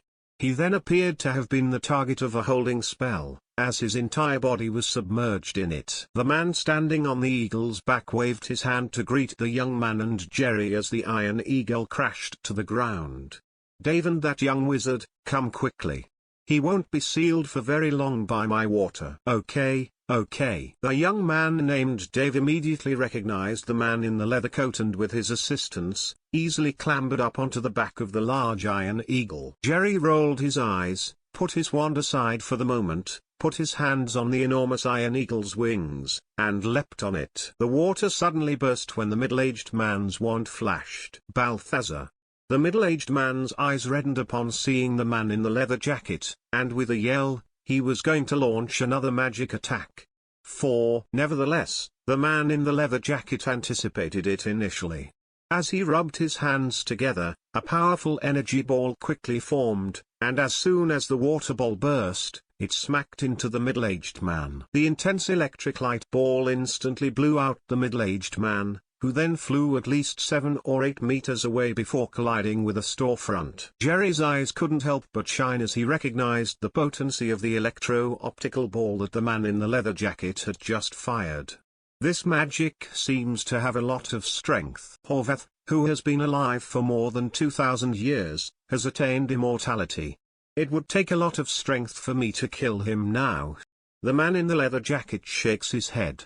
He wouldn't keep imprisoning the enemy if he could kill him. As he said that, he spread the large giant eagle's wings, placed his right hand with the ring on its back, and guided the three of them into the sky. 2,000 years? On the eagle, Jerry made an effort to maintain his composure, but his heart was already racing. Surprisingly, wizards in this universe have an endless lifespan and appear to be able to keep their physical bodies. Jerry had the impression that even if the magic in this world was bad, acquiring magic that could stay forever was worthwhile. 2. About Horvath, was he really that strong just now? He is unsure if the short duration of the combat is to blame. Also, why does this scene feel so familiar to him? On the other hand, Horvath left the store without a care in the world despite being drenched in smoke from the electric shock. Horvath furiously smashed the wand to the ground as he stared at the large iron bird that had vanished from the sky. 2. From where did that little wizard come from? He's good. It appears that I also need someone to help me, but first, I must locate the Grimhold. Raise your hand. You're under arrest under the suspicion of stealing. Come with us now. A police car arrived because of the store's emergency siren, and 2 of the cops came out brandishing their weapons and shouted a warning to Horvath. "Are you aware of who I am? How dare you speak to me in such a manner?" Horvath, who was furious at the time, touched his wand twice in the forward direction. The 2 police were instantly launched into the air by an invisible force and plummeted to the ground. Horvath entered the police vehicle calmly, used the wand to transform it into a black sports car, and then drove in the direction he had previously remembered. Chapter 113, Chapter 113 Merlin's Apprentice. On the roof of a New York building, a massive iron eagle came down heavily on it. "Ugh, I feel like I'm about to throw up from how woozy I am." Dave leapt off the iron eagle's back while feeling dizzy and clutched the roof's railing with an uncomfortably shocked grimace. Being on a large giant eagle and flying so high truly worried him as a physics student. Balthazar, a man in a leather jacket, and Jerry both calmly descended the stairs. It is clear that for them, flying at this altitude is nothing. "Relax, Dave. Take a deep breath." Balthazar apathetically shrugged.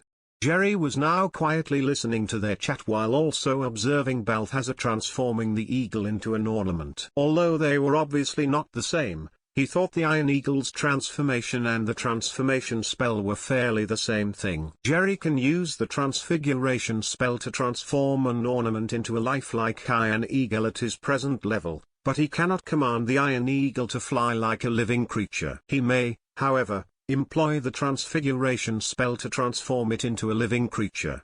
But the creature cannot be as large as the Iron Eagle, since it must be a real creature that actually exists in reality. Even if he did, the transformed creature is no different from a regular creature and will not follow his commands. He could control it only if he cast it on his own, like the snake's summoning spell. Yet the wizard by the name of Balthazar standing in front of him uses a different kind of magic. He appeared to have changed the ornamental iron eagle on the roof into a magical bird that could fly and move in response to his thoughts. You must know that a bird made of normal iron cannot fly no matter how much it flaps its wings. Yet, this magic is somewhat similar to alchemy. While alchemy can also create stone statues that can fight on their own, it requires considerable power. You can use alchemy to create a large iron eagle that can aid you in ground combat. But if you want it to fly and lift you into the air, you'll need to figure out how to add some additional magic spells to it. Jerry is still very intrigued by Balthazar's magic as a result. Please put an end to your argument and explain the situation to me. After all, I was involved for no reason. Jerry cast an amplifying charm on himself as the two were conversing, and as a result, his voice was so loud that the two had to stop by covering their ears. Thank you for saving me just now. I apologize for becoming a little excited.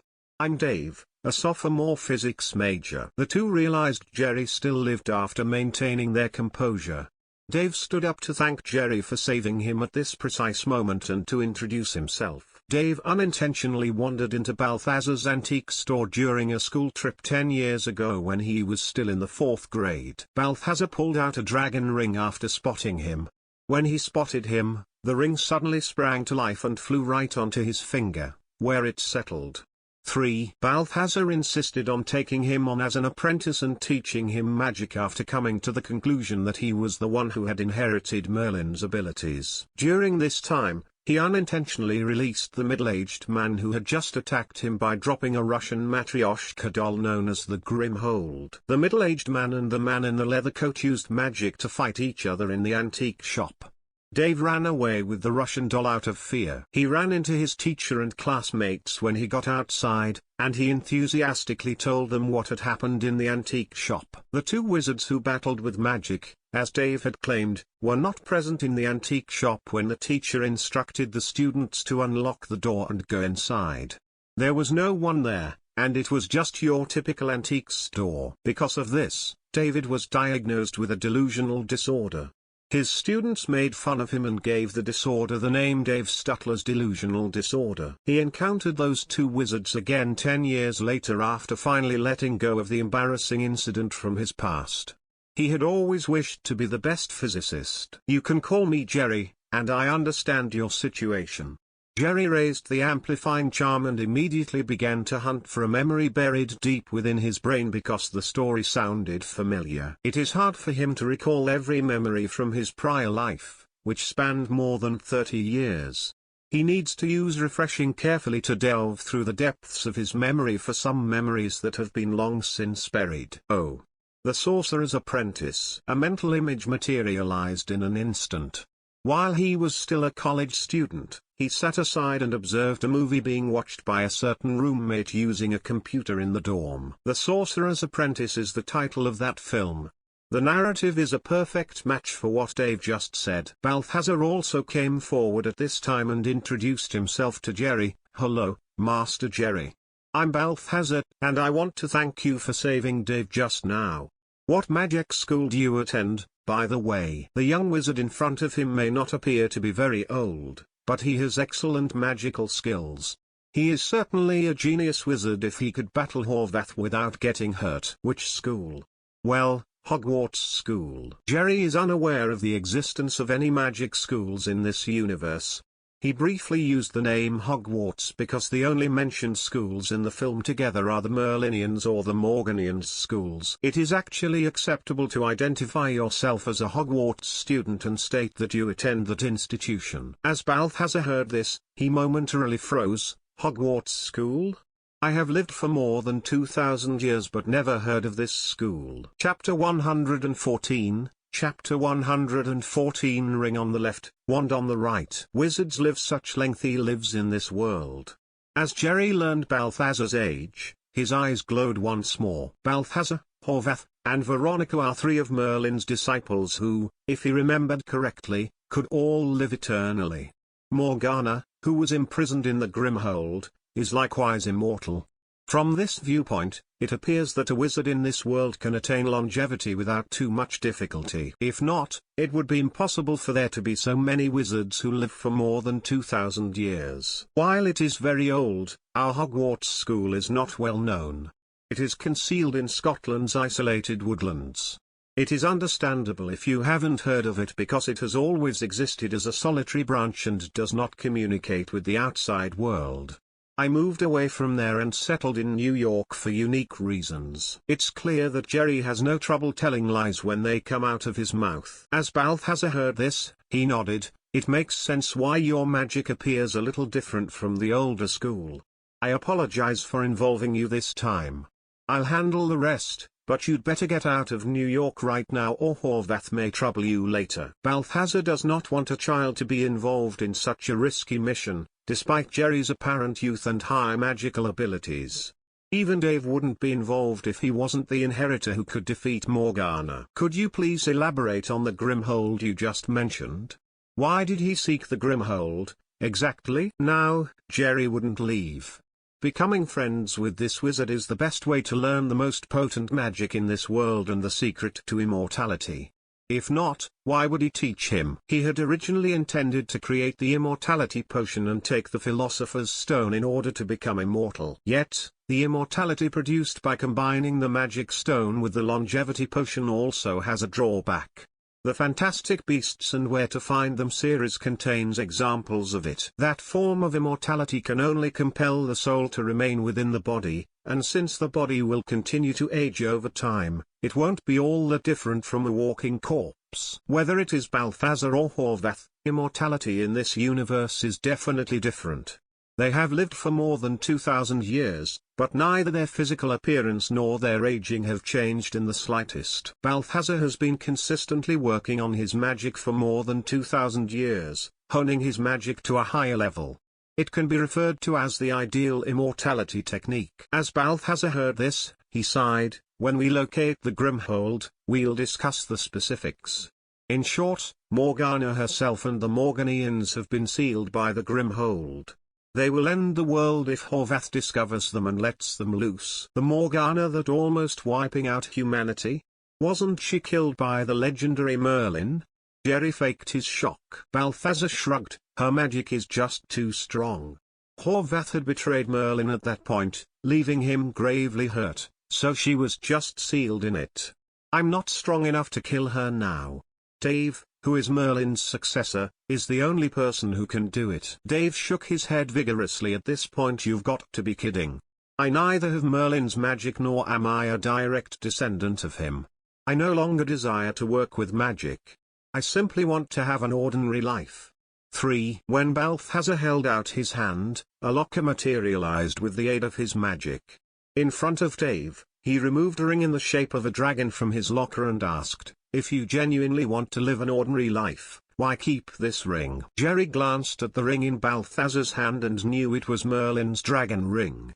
It is challenging to cast spells directly without the help of a medium for the wizard in this world, just like it is for the wizards in the Harry Potter universe. The wand serves as the magic tool in the Harry Potter universe.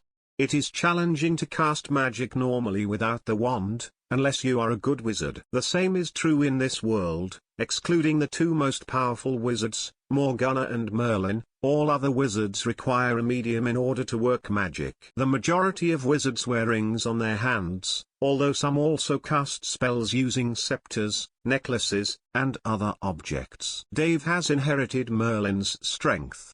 He can cast spells without using a medium as long as he puts in some serious study time later. This is great news.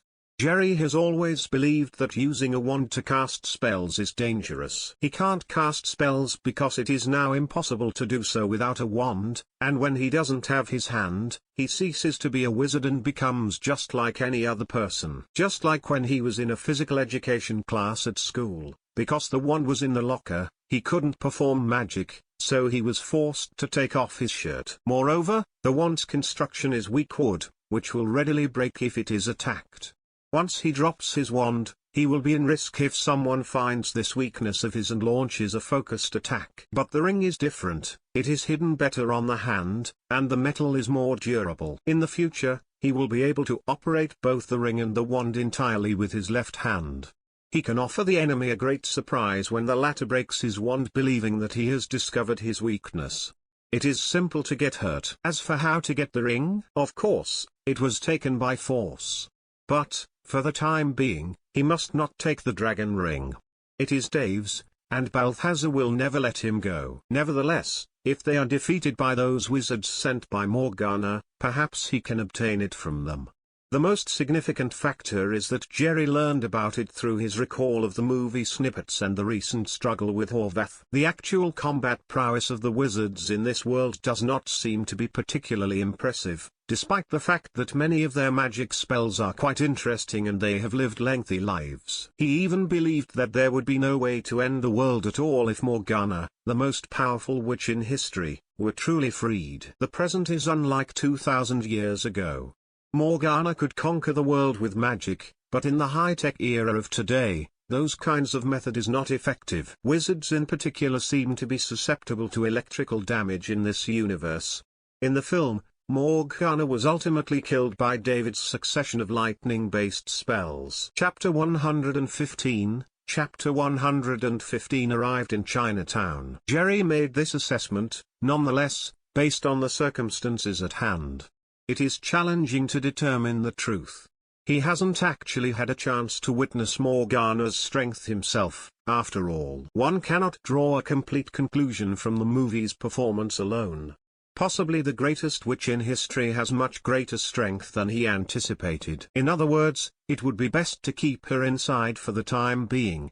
In fact, he is particularly interested in another type of magic for the universe of the Sorcerer's Apprentice in addition to the immortality one. That is, the sealing magic. For more than 2,000 years, the sealing spell imprisoned Morgana and her followers inside a Matryoshka doll, preventing them from escaping by their own willpower.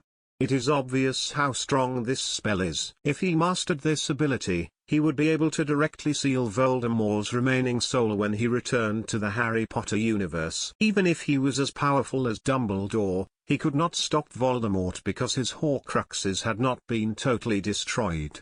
Even if Jerry is unable to kill him, he will just imprison his soul for a very long time in a jar. If he ever came across an immortal in the future, he would seal them up and store them all together. Find a planet that has no inhabitants, and drop it there so that they slowly suffer there. Balthazar and Dave ultimately came to an agreement just as Jerry was considering which magics to learn in the future and how to apply them. In the end, Dave gave in to Balthazar's coercion and enticement and decided to assist him in locating the Grimhold. The two are currently debating whether to ride the large Iron Eagle or descend to locate the aged vehicle that Balthazar parked in the lot 10 years prior. Since the Eagle moves more quickly, it is too visible, making it simple for both Horvath and regular people to detect it. Although driving a car is more covert, the speed is slow. It will be challenging for Horvath to locate the Grimhold first as he must be searching for it as well. I believe I can accompany you there if it's required. Jerry then moved a step more forward. A form of disillusionment charm exists at our Hogwarts school that can deal with the issue of being quickly discovered. As Balthazar's eyes sparkled, he followed it up with a serious question. Master Jerry, are you sure you want to go with us? 2. I don't want that Morgana to resurrect and ruin this great world. Jerry shrugged. Thank you. Balthazar paused for a brief period before deciding. They must move quickly since they have been on the rooftop for too long, and it is possible that Horvath has already discovered the Grimhold. Driving will take much longer than searching in the air with the Eagle. He could only turn little, non-living objects invisible without the spells he had learned. He was powerless against large, living creatures. He was strongly opposed to sending a young wizard on this mission with them. The moment Balthazar placed his hand on the beautiful iron bird, which was leaning over the edge of the roof, the magic began to work its magic. The bird instantly came back to life, stood up with fluttering wings, and obediently approached the three. The three ascended the eagle's back one by one, and with a wave of his wand, Jerry simultaneously cast a disillusionment spell on the three of them and the eagle. The Grimhold is close to the city center, according to my pigeon, which has found its location. Standing atop the eagle, Balthazar detected the location of the pigeon he had just released and immediately gave the command for takeoff. He then quickly flew towards the city's center. At the same time, outside the antique store where Dave and Balthazar once met, Horvath started to cast magic in accordance with the knowledge Dave had previously provided. The virtual vision that occurred at the antique shop's entryway 10 years before resurfaced before his eyes, thanks to magic. In shock, a boy ran out of the antique store and threw the doll he was holding onto the pavement. The matryoshka was soon picked up by a Chinese granny dressed in Chinese attire. Chinatown. Horvath tracked for the doll's missing owner and then sped off in the sports car toward Manhattan's Chinatown. He soon arrived in the bustling Chinatown, where a festival was being held at the moment, under the guidance of magic. The most dramatic Chinese performance, including the dragon dance show in the middle of the street, has filled the entire Chinatown with Chinese people dressed as they are. That's them. Horvath realized right away that he was one step late and that Balthazar had already located the Grimhold before him when he distantly observed Dave and Jerry there. Horvath, who obviously had no intention of giving up so easily, quickly cast one of his most powerful illusion spells, disguising himself as a stunning woman. He gently exited the crowd, circled around to the rear of the structure, and crept inside. Jerry and Dave were enjoying the dragon dance performance while standing outside the building's main door. Although the eagle flew quite quickly, it didn't take them long to arrive at Chinatown. Balthazar ordered Jerry and Dave to remain below for their own protection and walked up to look into the matter alone. It would be best for him to obtain the Grimhold and depart right away. If Horvath came and the two would be below since he arrived there, then they will be fine. Would you mind if I borrowed your ring, Dave? Jerry pretended to be interested and inquired after observing Dave being drawn to the dragon dance. Dave didn't care. He handed Jerry the dragon ring after removing it and continued to watch the performance. Jerry put on the dragon ring and experienced the same sensation as the magic wand as soon as he did. He wasn't even sure if the fact that the dragon ring was Merlin's ring contributed to the fact that it made him feel more powerful than his own magic wand. If he didn't use the wand at this particular moment, the magical force released by the dragon ring alone may be a little bit stronger than his wand. Jerry didn't pull any tricks and instead gave the ring back to Dave after checking that the dragon ring could actually take its place. According to him, the Elder Wand and a regular wand are equivalent to the difference between a dragon ring and a regular wizard's wand. 2. It still depends on the magician's own strength in the end, even though the magic has increased. The Elder Wand and the dragon ring are equally useless if his own strength is insufficient. Now that he knew about the dragon ring, thus for the time being, he has not thought about getting it. He can use a regular magician's ring for the time being. He'll think about the dragon ring problem when he understands more about this world's magic in the future. Chapter 116, Chapter 116 Dragon and Fire Wizard. Jerry could hear glass breaking above his head. Balthazar was seen descending after shattering the fourth-floor window glass when the man looked up. Wingardium Leviosa. In a flash, Jerry pulled out his wand and used a levitation spell to lift Balthazar over his head and prevent him from being smashed. On the other side, those who had just witnessed Balthazar floating in the air and descending gradually cheered, believing that he was doing some sort of floating magic. What happened? Jerry and Dave both turned to gaze at Balthazar amid the congratulatory cheers. It makes sense that their pace on the eagle shouldn't have been slower than Horvath's.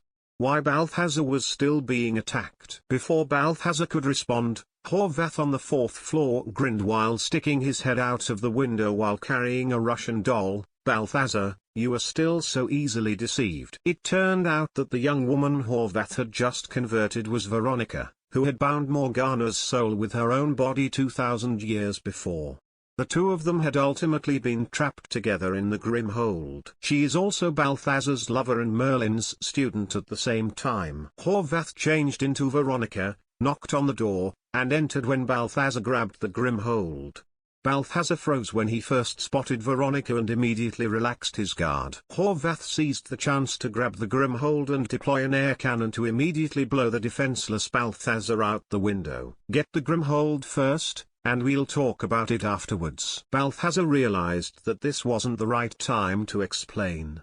Horvath turned around and sprinted towards the stairs since he knew it would be problematic if he let anyone out of the building. Naturally, Dave and Jerry did the same. Horvath and the Grimhold had vanished on the 4th floor. Over there. Balthazar detected it and discovered where Horvath was right away. Balthazar, who has the Grimhold for more than 2,000 years, can feel it coming from anywhere. A Chinese man with braids, a shirtless upper body, and a dragon-shaped armor around his waist, however, stood in their way when they reached the top of the structure via the stairs. "How are you doing?" it appears. "What the?" Sunlock Balthazar scowled as he regarded the individual in front of him who was impeding his path. He sealed and captured a Morganian in China around 100 years ago, and he was quite skilled with flame and transmutation magic.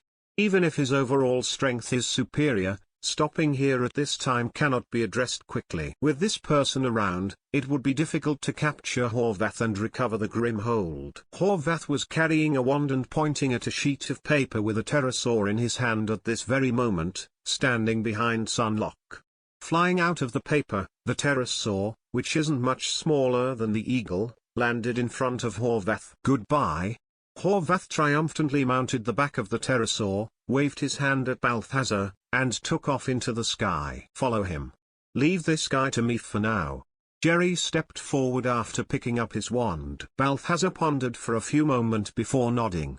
Dave can only deliver it to Jerry because Jerry already defeated Horvath and Dave must prevent Horvath from releasing Morgana before Dave has fully grasped Merlin's power. "Keep him there for a little. You're not going away so easily." Sunlock directed numerous silver needles to fire in their direction with the wave of his palms. Arresto momentum.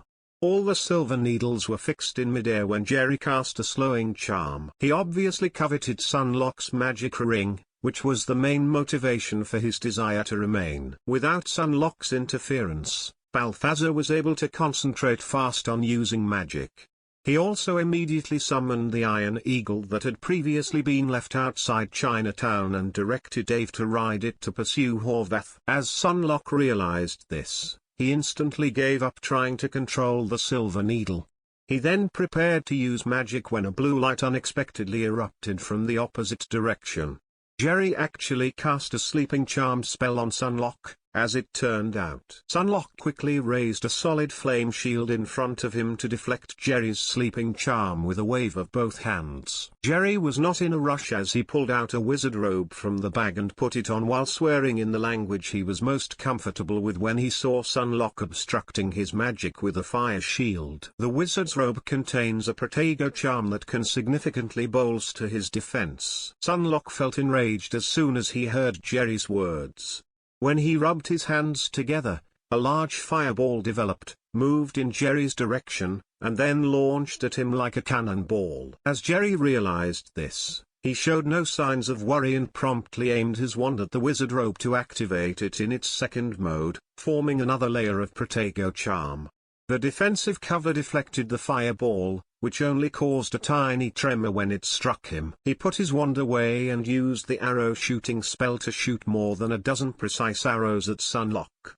More than a dozen pointed arrows were instantly destroyed by the fire shield when Sunlock waved his hands. Due to everyone's weakness in physical combat, fights between wizards are less deadly than those between warriors because they often involve a long-distance attack with magic spells. The amount of magic that the wizards have mastered is the secret to its success.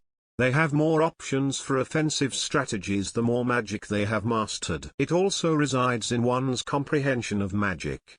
The potency of magic increases with its depth of understanding, making it harder for the enemy to defend against it. Similar to how it is presently, if Jerry's magic power is significantly more than Sunlock's, he will be unable to protect against Jerry's magic attack at all and all of his magic will be able to pass through directly. The amount of magic that is kept in reserve in the two wizards' bodies is the last factor. The fight will end in a draw if the two wizards' levels of magic knowledge and control are close enough to one another. Either give up and leave at this moment, or contest for the body's magic power. In the end, he will win if the other wizard's magic power runs out before his own. Chapter 117, Chapter 117 Magic Applications 1. Sunlock actually outclassed Jerry by a wide margin in terms of his understanding of magic and the strength of his magic. However, it doesn't appear like the world's best wizard has much combat ability. Sunlock belonged to the third position, coming in behind Horvath and Balthazar. The first position goes to Morgana and Merlin. Morgana has spent more than 2,000 years confined in the Grim Hold.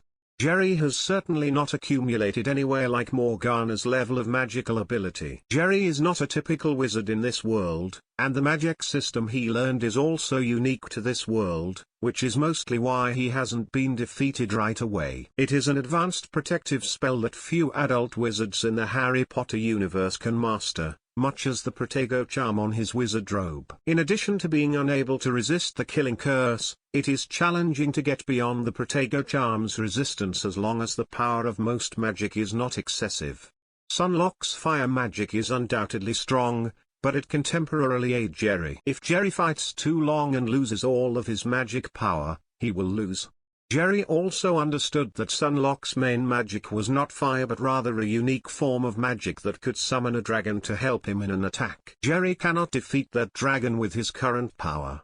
But, Jerry was naturally confident in his heart since he dared to stay and fight, and he would not do anything he was uncertain about. Sunlock can really be killed by Jerry quite easily, despite the fact that his strength is inferior to Sunlock's. Sunlock was unaware of his magic, and he recognized Sunlock's weakness. His advantage was that, and it was a big advantage. Particularly given that Jerry possesses the killing curse, which cannot be stopped by a magic shield unless it is avoided or deflected by an object. Few wizards are foolish enough to utilize magic shields to guard against the killing curse in the Harry Potter universe because everyone is aware of what it can do. Nevertheless, the wizards in this world are unaware of this. Sunlock is currently facing Jerry, and if Jerry casts a killing curse on him as Sunlock continues to block with his fire shield, there can only be one result. He will die. This is Jerry's greatest strength for dealing with Sunlock alone. His original plan was to capture Sunlock, take his magic ring, and then utilize the Imperious Curse to learn all of the Morgana's teachings. 1. He won't employ this magic unless he genuinely can't beat the opponent. In addition, he had a slight case of greed for the magic the enemy used to summon a dragon. When Sunlock realized that Jerry was immune to his flame magic at this point, his anger rose. He thought it was unacceptable that a child today was dragging him here.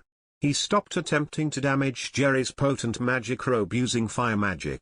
Instead, he kept the fire shield under control and gathered his strength to cast his most potent transmutation spell, the dragon magic. The dragon-shaped engraving that was inlaid inside the armor came to life at his command.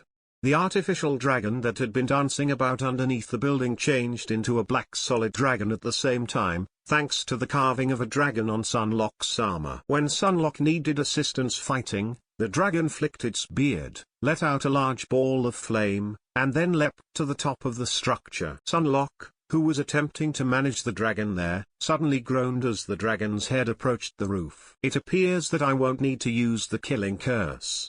Jerry's ears twitched, and his face instantly calmed. Sunlock groaned softly, and sure enough, the enormous dragon with its head poking out also halted. The enormous dragon that had transformed into a solid body fell to the ground immediately and reverted to its former appearance after 2 more muted groans. Sunlock's magic has undoubtedly been dispelled. Jerry glanced at Sunlock there as he put the wizard's robe away. Sunlock had already fallen to the ground, foaming at the lips, by this point, and the 3 black mamba snakes around Sunlock revealed themselves. It turned out that Jerry used the snake summoning spell to summon 3 black mamba snakes and surreptitiously performed the disillusionment charm on them while Sunlock was focusing on casting the dragon transmutation spell. 1. Sunlock's flame shield was ineffective against 3 invisible black mamba snakes, who bit his calf numerous times before instantly poisoning him. The advantages of learning additional spells are now made clear. Several weak spells combined together can have an unexpected result. Some people prefer to specialize in the study of magic. In other words, they invest a lot of effort in studying a few spells that they deem to be the most useful and then use those spells to the fullest. Some people opt to aim big. Rather than combining spells, they study as many spells as they can, which will broaden the scope of their magic skills. Lethality-wise, it must be stronger due to specialization, much like Harry, who depended on a disarming spell to fight Voldemort successfully. Although while Hermione is skilled in a wide variety of spells, she lacks Harry's magical strength. Jerry is more likely to choose the second option by learning as many spells as possible. He may emerge in multiple worlds in the future due to his unique circumstances, thus even if he specializes in a small number of the most potent spells, he may still be constrained. Only by learning to master more spells can one be able to deal with it calmly, no matter what the environment is. Also, he has always thought that no useless spell exists. Even those can have a significant impact if the magic is applied properly. Although they may appear pointless, hair growth charm and hair loss curse might be useful in certain circumstances. Give yourself a hair loss curse, for instance, in case an enemy pulls your hair while you're fighting. Alternately, you could cast a spell on an enemy if they desire to engage you in close combat. Everyone has body hair, after all, and depending on the situation, allowing the other person trim or grow their hair might be beneficial. The most crucial aspect is that Jerry believes if he solely focused on the lethality of magic and combat, he is an unworthy wizard. Knowledge is the most vital asset for a wizard. Only by mastering more magic knowledge and spells can one grasp the true meaning of magic at a deeper level. He pulled out the antidote and proceeded to alleviate Sunlock off the snake venom. Jerry started searching for the magic ring since he had already put a sleeping charm on him. It turned out that Sunlong didn't wear any rings on his fingers except Chinese armor set that he used. Chapter 118, Chapter 118 Fighting Horvath. These armor sets are too ugly. It can't be them, Jerry sighed. 4. Jerry once more focused on the dragon patterned iron armor around Sunlock's waist, but he swiftly turned away from it. It is clear that Sunlock is using this waist armor as a magic tool to release the transmutation magic temporarily. Jerry eventually located Sunlock's spellcasting tool, a wristband set with 2 rubies. He put the wristband on his wrist after removing it. The wristband shrank before being automatically sized to fit his wrist's thickness. Not bad. Jerry thought the wristband, which had excellent glyphs and ruby inlays, looked fairly good. Throwing the unconscious Sunlock into the luggage, he cast an Incarcerus spell. He left as soon as he heard numerous police cars approaching from below. He retrieved his broomstick, donned the disillusionment charm, and moved in the direction of Balthazar and the others. A quarter of an hour later, Jerry distantly observed a large iron eagle and a pterosaur engaged in aerial combat. Clearly weaker than a large eagle with steel and iron bones was the pterosaur that magically emerged from the image. It was chasing the eagle in the air and howling, and could only turn around occasionally to fight back with its sharp teeth. Its teeth are evidently incapable of harming strong steel in any way. Jerry reduced the height of the broomstick and flew down. He soon came across Balthazar and Horvath engaged in combat. The two might have equal magical abilities, making it impossible to harm the other or just want to punch each other in the face. However, the two are currently roaring and brawling there. Horvath, why did you betray us when we used to battle together? Horvath was struck in the stomach by Balthazar, who was visibly furious. If it weren't for Horvath's betrayal back then, Merlin would not have died, and prevented Veronica from being sealed together with Morgana in the Grimhold for 2,000 years. Fight side by side? We are no longer close friends since Veronica chose you, the great Balthazar Blake. I have to let go of Morgana in front of you so you may witness the collapse of the world. Balthazar was struck severely in the face by Horvath. Horvath and Balthazar were engaged in combat when Jerry crept up behind them with his wand. He intended to stay in this world for a week, leave after that week, then come back when Hogwarts was on break before returning to the regular world. In other words, he won't be around for at least 4 or 5 months. Jerry hopes to find a solution to this issue in advance and help Balthazar seal the Grimhold once more in order to stop Horvath from stealing the Grimhold and free Morgana in the next 4 to 5 months. Even though Morgana was freed in the first film, Dave, who possessed Merlin's power, will defeat her through a series of ongoing magic. Yet since his appearance has changed the original plot, there may be a butterfly effect where Morgana survives, but Dave and Balthazar die. Sleep. Balthazar kicked Horvath to the ground, and Jerry seized the opportunity to attack him with a sleeping spell. Horvath had no time to respond because Jerry was so close, and as a result, he was struck by his sleeping charm. Nevertheless, the anticipated outcome was not seen. Horvath was only rendered unconscious for a brief period of time before the sapphire on the wand flashed and resumed its original state. "Who is sneaking up on me?" Horvath, who was now back to normal, waved his wand, cast a smoke cloud to surround him. When Jerry was 3 meters away and touched by the smoke, the disillusionment charm's immediate invisibility effect was lifted, and he suddenly appeared in front of everyone. "It was you, so Sunlock has already lost." Horvath looked shocked as he saw Sunlock's wristband and Jerry floating in the air on a broom. Sunlock is an extremely powerful wizard with an endless lifespan. He is a master among the Morganians. Surprisingly, he was defeated by a young child. Master Jerry. Balthazar and Dave, who were standing in the distance holding the Grimhold, were relieved to see Jerry arrive safely. Within a few seconds of seeing him, Horvath turned his head and was about to flee to the roof exit when he realized that he didn't care about the Grimhold. Jerry shouted at them and immediately flew over to fight Horvath. He didn't use spells like Full Body Bind Curse or Sleeping Charm to attack this time. Since he was aware that Sunlock is weaker than Horvath, and therefore his protective magic would likely be able to block most spell strikes easily. Furthermore, it is predicted that it won't be effective against him even if it does hit. The opponent quickly and accurately understood the sleeping curse. His current sleeping spell in the Harry Potter universe has the potential to render a normal person unconscious for an extended period of time. Even a professor at Hogwarts will fall asleep for a considerable amount of time if they are not guarded against his sleeping charm. He didn't think Horvath had much better magical ability than the Hogwarts professor in front of him. He guessed that either Horvath has some unique magic that can break his sleeping charm, or it may be due to the various bodies of wizards in this world. Since they are physically distinct from wizards in the Harry Potter universe, given that they can live eternally in this world. However, his disillusionment charm was just destroyed by an unidentified type of powerful magic.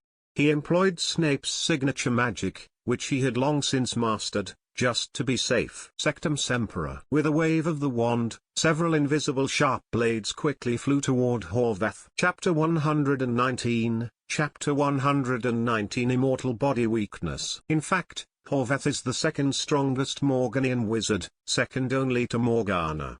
He could not see Jerry's shadowless, razor-sharp magic, but he could sense where a magic power changes thanks to his sharp magic perception. He was going to cast magic while holding the wand to block his attack, but he saw Balthazar was also attacking him with magic. Around a tenth of a second after pausing, he waved the wand in Balthazar's general direction, forming a circle to create an imperceptible air shield. Horvath undoubtedly paid more attention to Balthazar's attack than Jerry's. The air shield thwarted Balthazar's power, but Horvath grunted. Unfortunately, he still couldn't fully escape Jerry's attack and the Sectum Sempra curse's invisible, sharp blade severed part of his right ankle even though his body had just performed evasive moves. "Darn it, I'll remember you." Horvath half knelt on the ground, glanced at his bleeding right ankle, gave Jerry a dead glare, and then his entire body started disintegrating, transforming into many cockroach-like bugs. Horvath has used Morgana's dark magic, and as a result, he has attained immortality. He may transform into a creature once hurt so that he can heal. Balthazar now approached Jerry's side while maintaining a solemn expression. When Horvath is gravely hurt, he can heal by reincarnating as an insect, which is why he is regarded as one of the greatest wizards. Horvath could only be imprisoned in the Grimhold at the time. Therefore, Balthazar was unable to defeat him. It's not that he doesn't want to kill him. Rather, his ability prevents him from killing him at all. Jerry was astounded to hear Balthazar's statements. In order to heal from serious wounds, you can transform into a creature. Compared to healing magic, this is actually better. It makes sense why Balthazar repeatedly defeated Horvath without killing him. He simply used the Grimhold to hold him and assumed he couldn't do it because they were brother-in-arms. It appears that the Morganians' dark magic has some merits. Many insects eventually began to compress back into Horvath's body. How could something so impossible happen? Horvath, who had just compressed his body, experienced an acute ankle ache.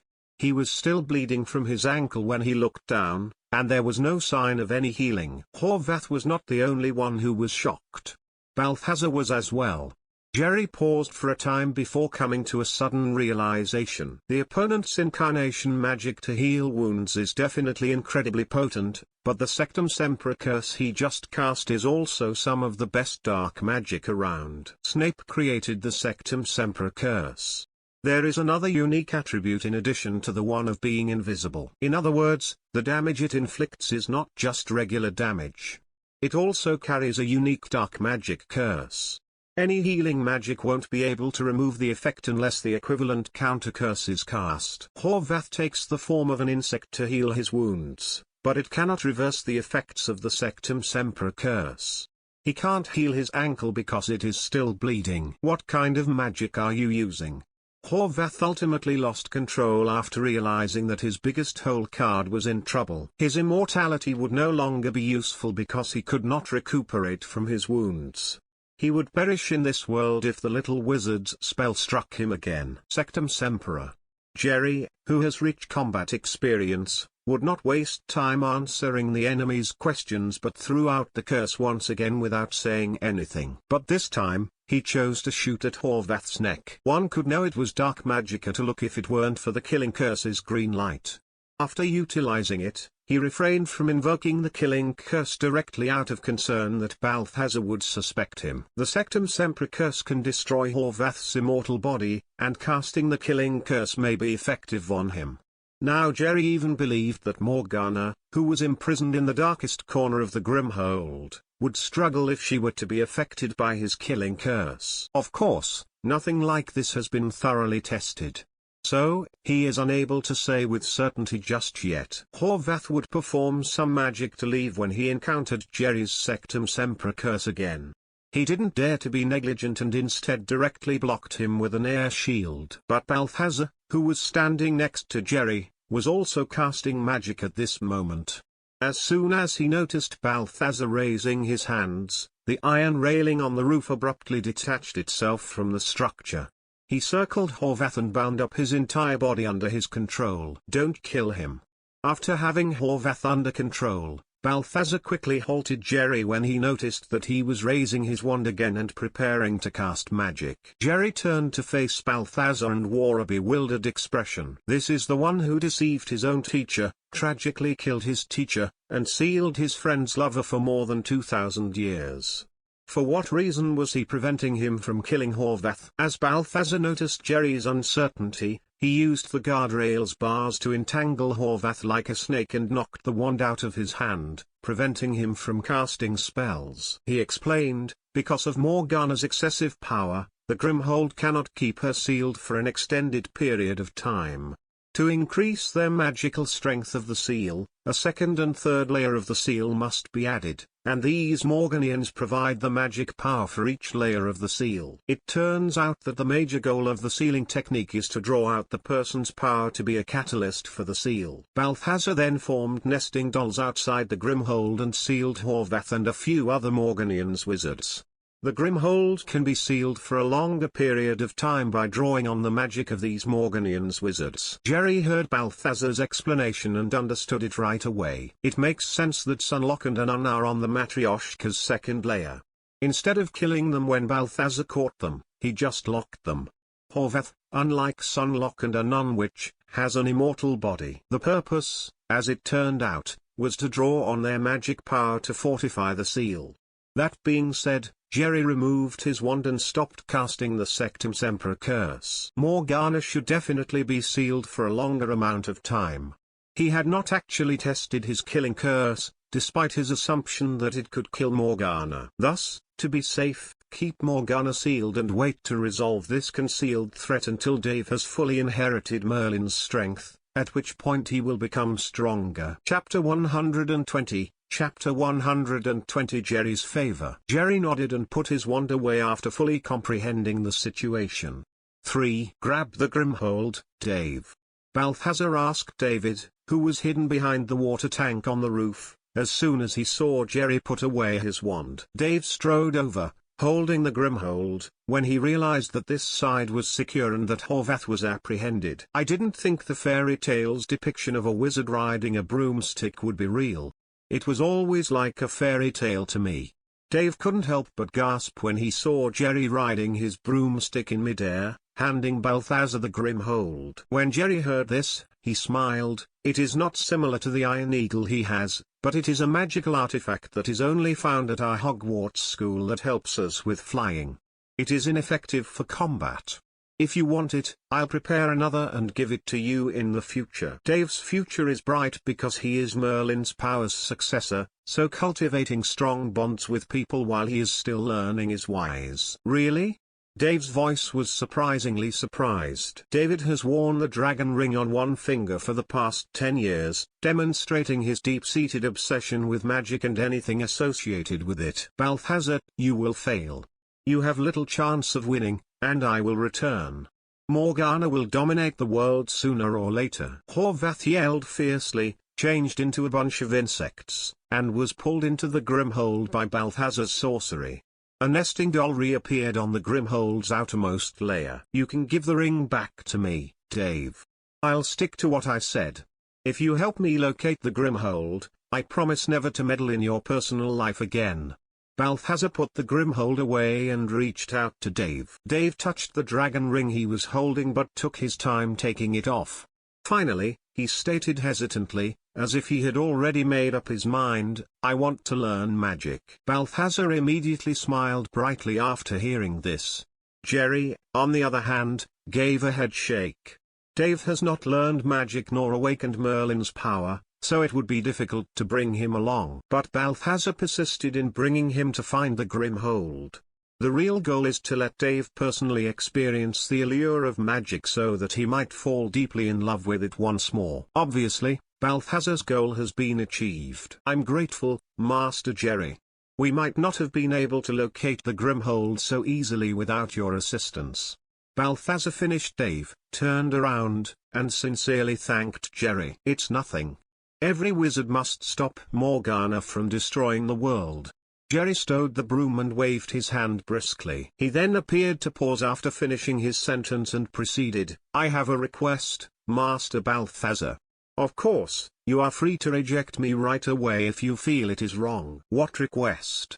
I will gladly accept as long as it doesn't go against my ideals. Balthazar continued to be quite impressed by Jerry, a young wizard with good strength. His magical ability is so exceptional for someone his age that he defeated Sunlock and severely hurt Horvath. He almost believed that Jerry was the rightful heir to Merlin if it weren't for the Dragon Ring's confirmation that Dave was the one. Because of his advanced age and exceptional magic skills, it is difficult to think of anyone else who could pull it off. He thought that he would not oppose Jerry's request as long as it did not go against his moral values. Jerry explained, my teacher unexpectedly passed away not shortly after I began learning magic, despite the fact that our Hogwarts school has always been a private institution. I picked up some magic on my own, but there are still a lot of concepts I cannot grasp on my own. I came to New York this time to see if I might learn magic further. My teacher previously informed me that New York might have many wizards. When Balthazar heard Jerry's explanation, he was shocked. He never imagined that Jerry would have such remarkable abilities at this age, yet most of them came from his own study without organized instruction. What a strong magical talent it takes. Master Jerry. If you want to learn magic with me, come and learn together with Dave.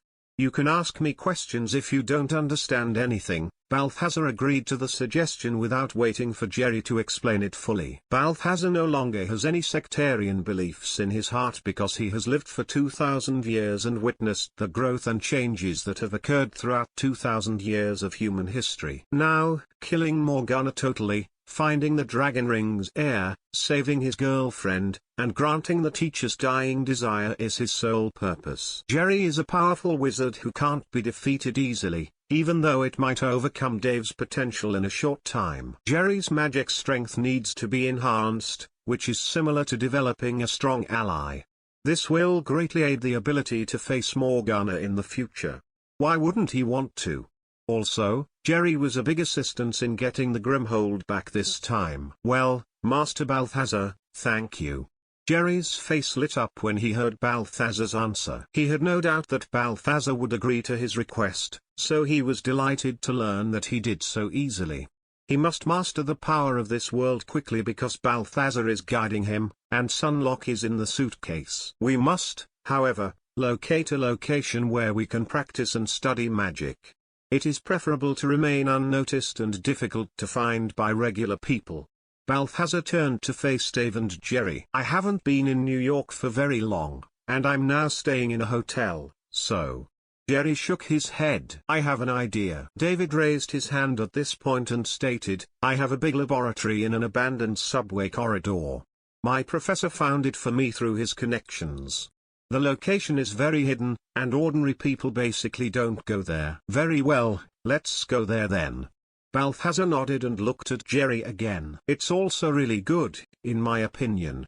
As long as Jerry can learn magic, he doesn't care where he does it. The Iron Eagle that had already defeated the pterosaur flew down again, thanks to Balthazar's magic. The three of them and the eagle soared in the direction of Dave's underground laboratory after Jerry cast the disillusionment charm.